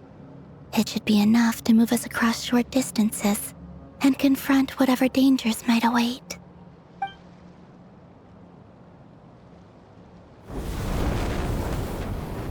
Mistress of the seven hues of ages past, great mother of the present, crimson-clad sovereign of the two realms, by fire severed, by fire renewed, I offer myself now and beseech your descent.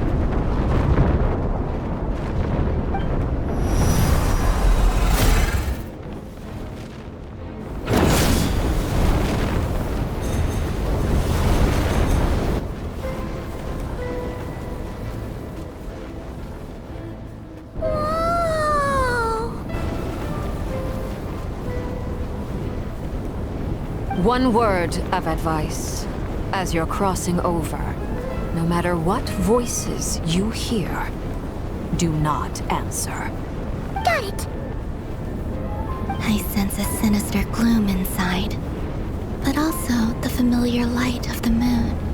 I feel that I am about to meet an old friend who has changed beyond all recognition.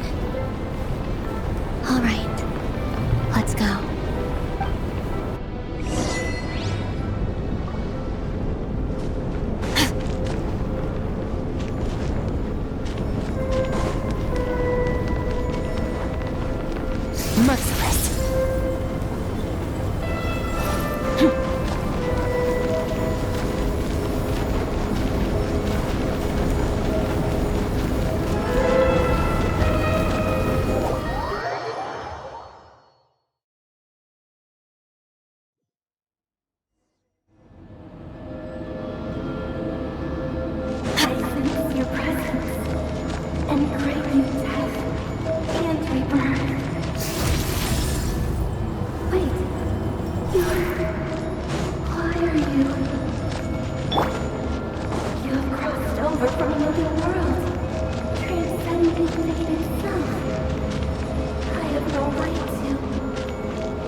Like mummified remains. Iridescent moon. Was this truly what you wished for? Careful! There's something spooky about this place. Feels like something is lurking in the fog. Paimon's right behind you. Whatever you do, don't run off without her.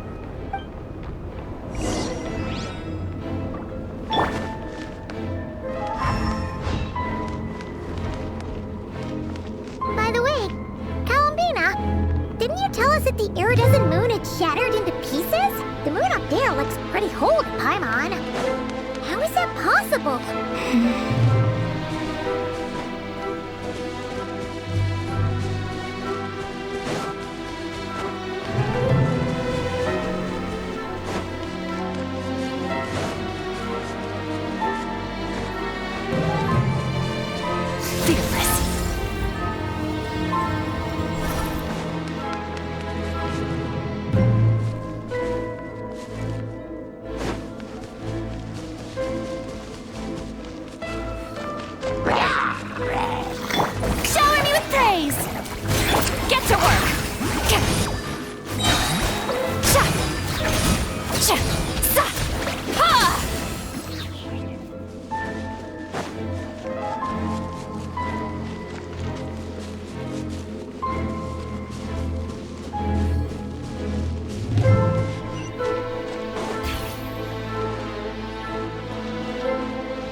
just like I thought.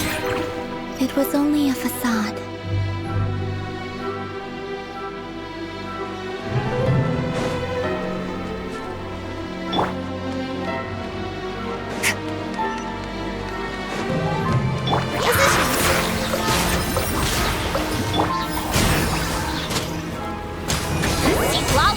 Eat Papa!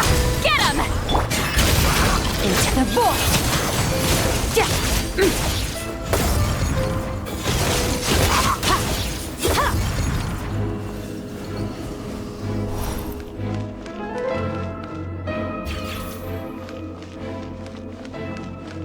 Fearless.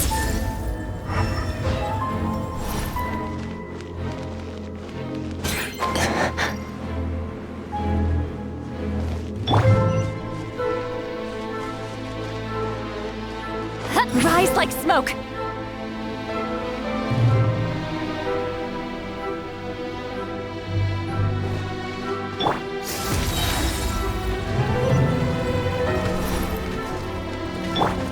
All my strength!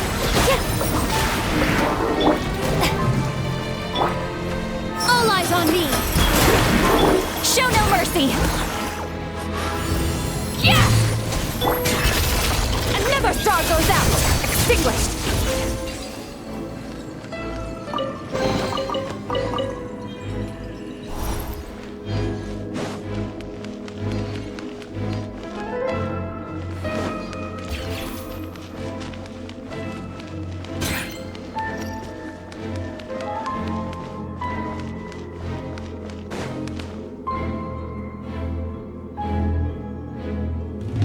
Huh?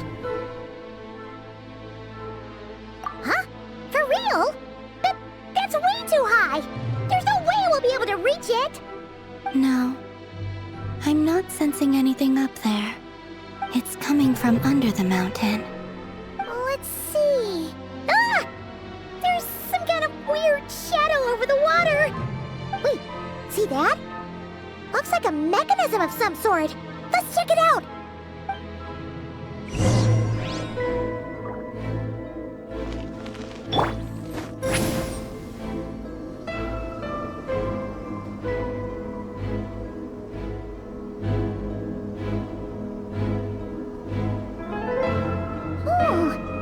Looks like a device from the time of Karia. Maybe people once came here to study the Crimson Moon's domain, and they left this behind. Oh, if we can activate it, we might find some clues.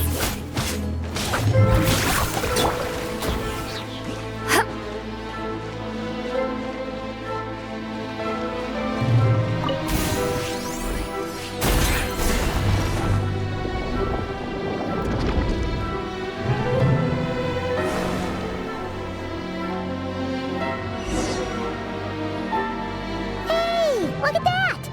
Now that the mechanism's running, the shadow in the water looks different. Do you think these mechanisms might be the key to unlocking the secret? Let's try to find more of them! Felindis, we'll leave the rest of the research in your hands. We'll be heading back now. I hope this isn't ruining date night. Ugh. Mind your own business. Just leave me some snacks on the table. Felindis? Is that Rear's girlfriend? How come we're hearing her voice here? Oh yeah! So, do you think she was studying this strange space all along? The Abyss has made this space extremely unstable. Maybe that's why some of the things she said and did were preserved here. Like echoes. Or after images. Whenever I see this view, it takes me back to a poem from my childhood. Waning moon, oh lifeless damsel, weeping on the mountain crest, mourning still in wistful tone, her fragile soul now laid to rest. For me, of all people, to be here investigating the mysteries of the Crimson Moon space, is it a coincidence or something more?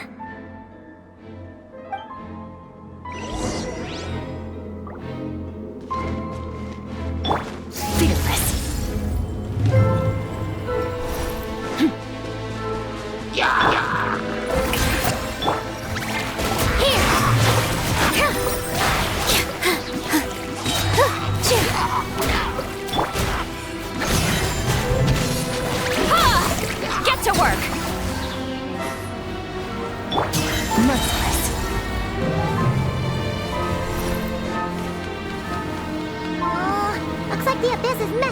mechanism.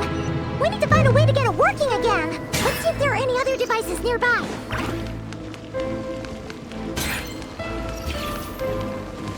Yeah!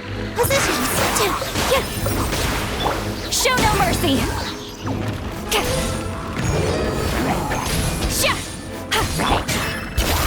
Paradigm shift!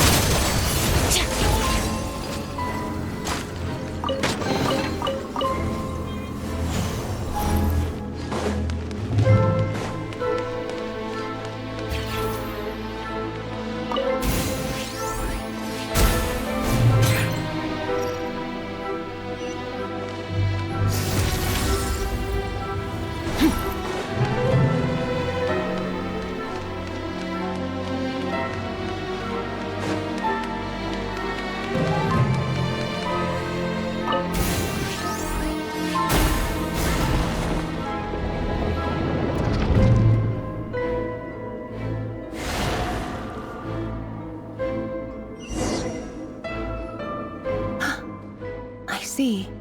So the moon marrow, or rather the power of the 3 moons, is the key to unlocking...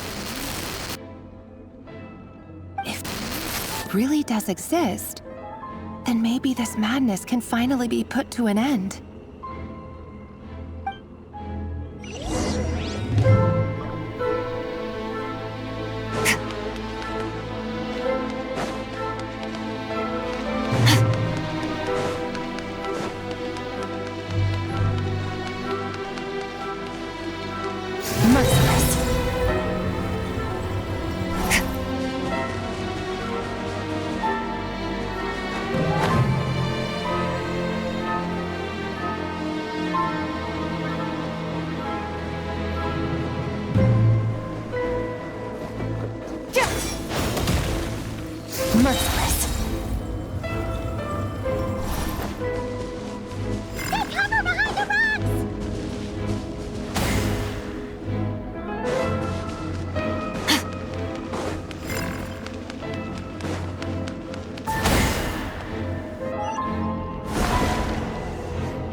With the Abyss inhibitors in place, I should be able to access the chamber with the moon marrow.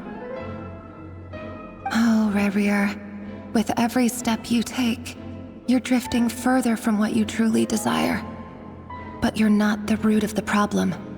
Ever since that outsider set foot in Conria, the Vinster King has sunken deeper into madness. If only I could get my hands on that outsider.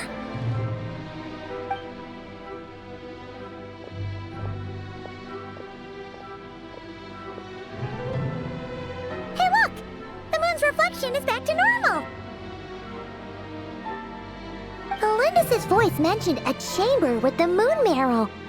Do you think maybe it's hidden in the moon's reflection? It must be. For within it, I sense the fragile aura of a dying soul. Then there's no time to lose! Let's go!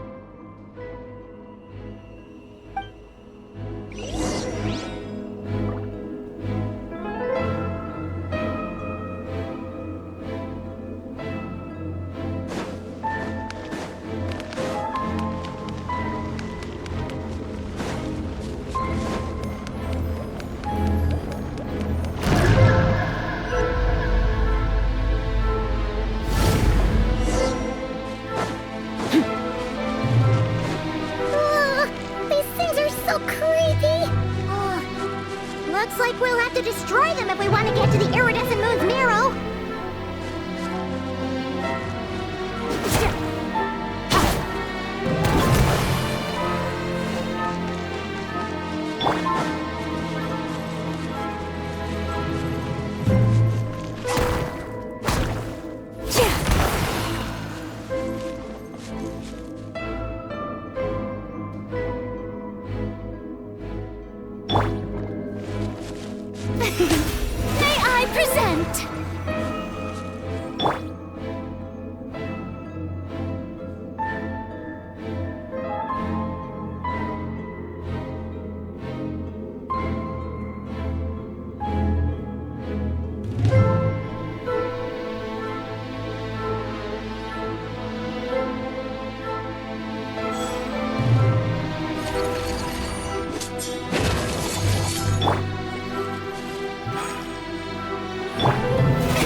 Let my name echo in song!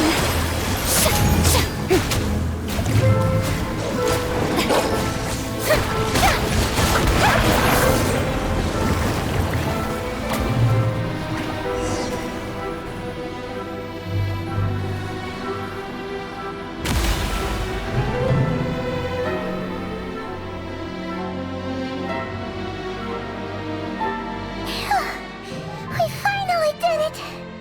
The iridescent moon's marrow, still burning away like an undying flame, yet now contaminated by the abyss. It has taken on a new form entirely. If we can purify the abyssal power within, we should be able to obtain its untainted essence.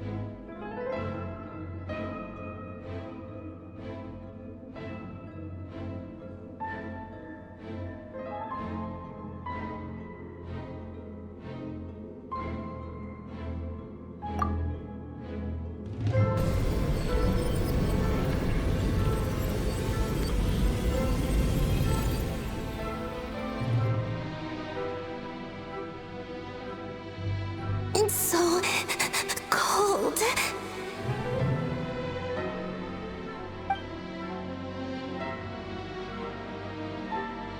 Is it you?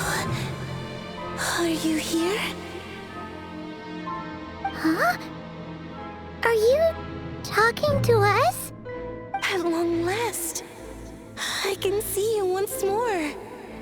Our fates have crossed, and I am finally free. I'm sorry, I lied to you. Even knowing what was to come, I still couldn't let go of the fear in my heart as death drew near.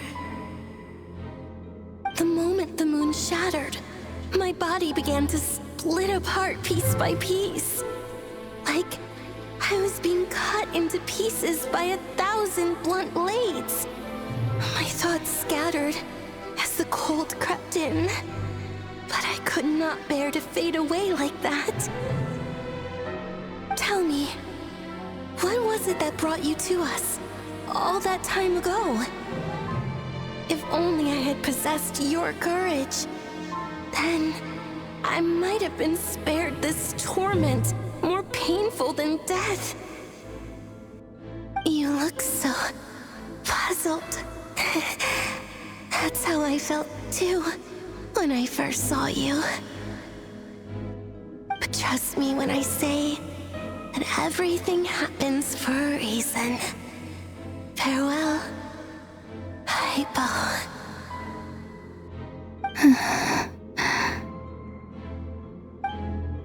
What was that all about? Was that the goddess of the iridescent moon? Oh, it sounded like she was speaking to a long-lost friend. But none of us have ever met her before, right? Perhaps. She took me for the goddess of the frost moon she once knew. For a fading soul like hers, our auras must be too similar to tell apart. But anyway, we've got the iridescent moon's marrow now. That should help you regain your strength, right? Alright, time to leave this place and meet back up with Arlecchino. Let's go!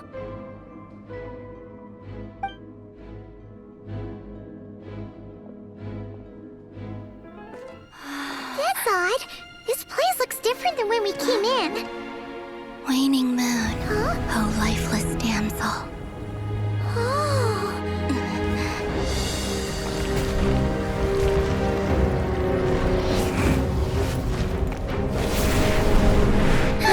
Hurry! The place is collapsing!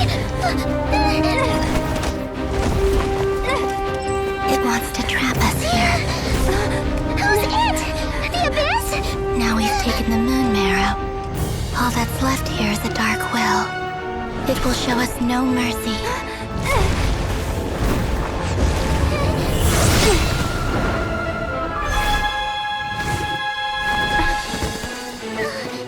Give it back! The crimson moons! My marrow! My heart!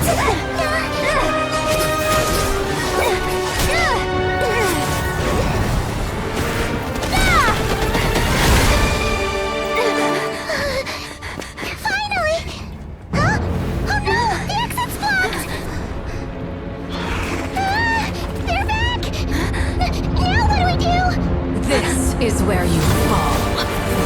Witness my rise.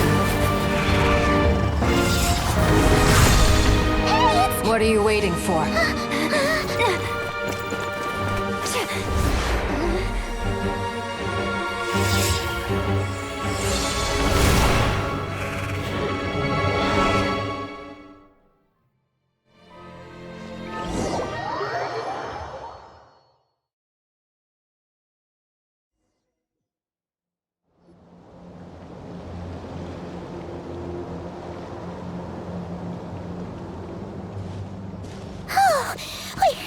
We made it! Was that you, Arlecchino? Did you save us? Wait, your hands! They're... Oh, this? Don't worry. It's a small price to pay. The Abyss wanted to trap you inside, and I defied its will by bringing you out. No wonder it's a little angry. No. I have paid the price, albeit a small one, and it cannot be undone. My hands have already fused with the Abyss. Purification would simply destroy whatever's left of them. But surely... Oh, we're so sorry, Arlecchino. Paimon can't believe you'd make a sacrifice like this for us. As much as I'd like to call it a favor, the truth is I was simply holding up my end of the deal. Well, Columbina. Yes, you did your part. And as promised, I will leave the iridescent moon's marrow in your care. From this day forth, may the two worlds' flames burn ever more brightly.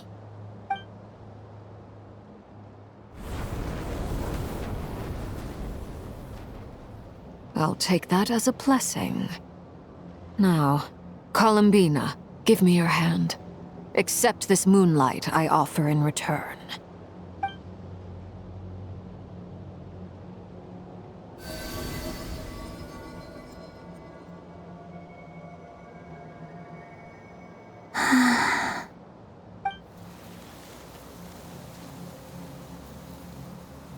Feeling stronger?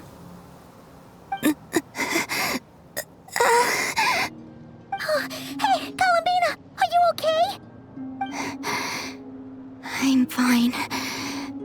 Our powers are a little at odds, that's all. By the Frost Moon's authority alone, wielding the power of the other moons was always going to be a stretch. Still, I think it's fair to say that your strength has returned. At least to the level it was at as Third Harbinger. It's still not enough. There's no way I can hope to challenge Rayrier like this. Just one more ray of moonlight, if you would. It's okay. I can take it.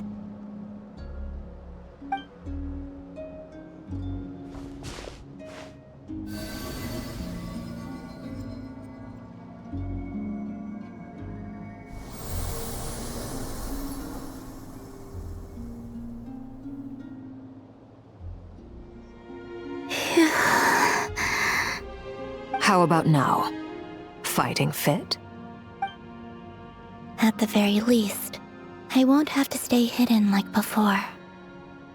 I want to see him gone from Nod-Krai. The Ray here of Solnari and his wild hunt must be sent back where they belong.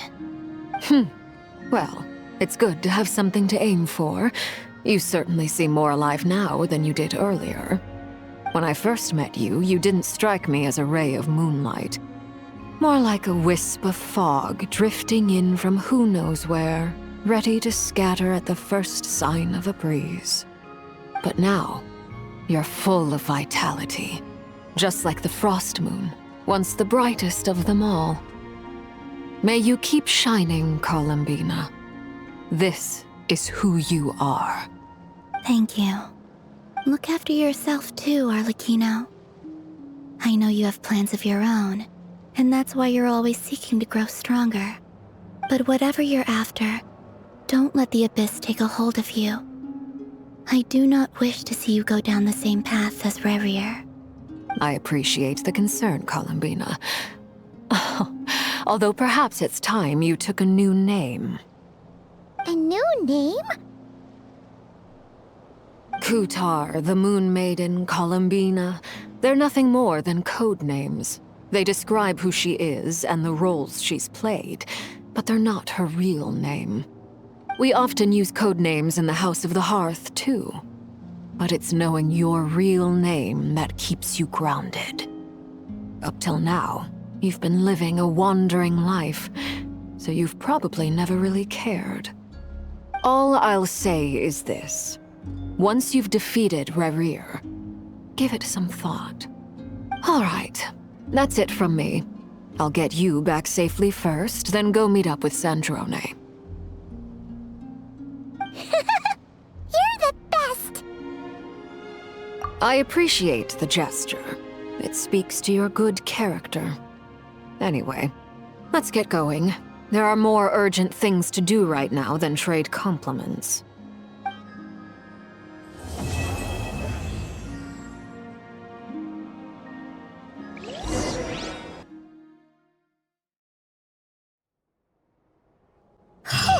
It was a close call, but we got the iridescent moon's marrow and restored Columbina's strength. And that's all that matters. In other words, mission accomplished. Paimon wonders how everyone else is doing.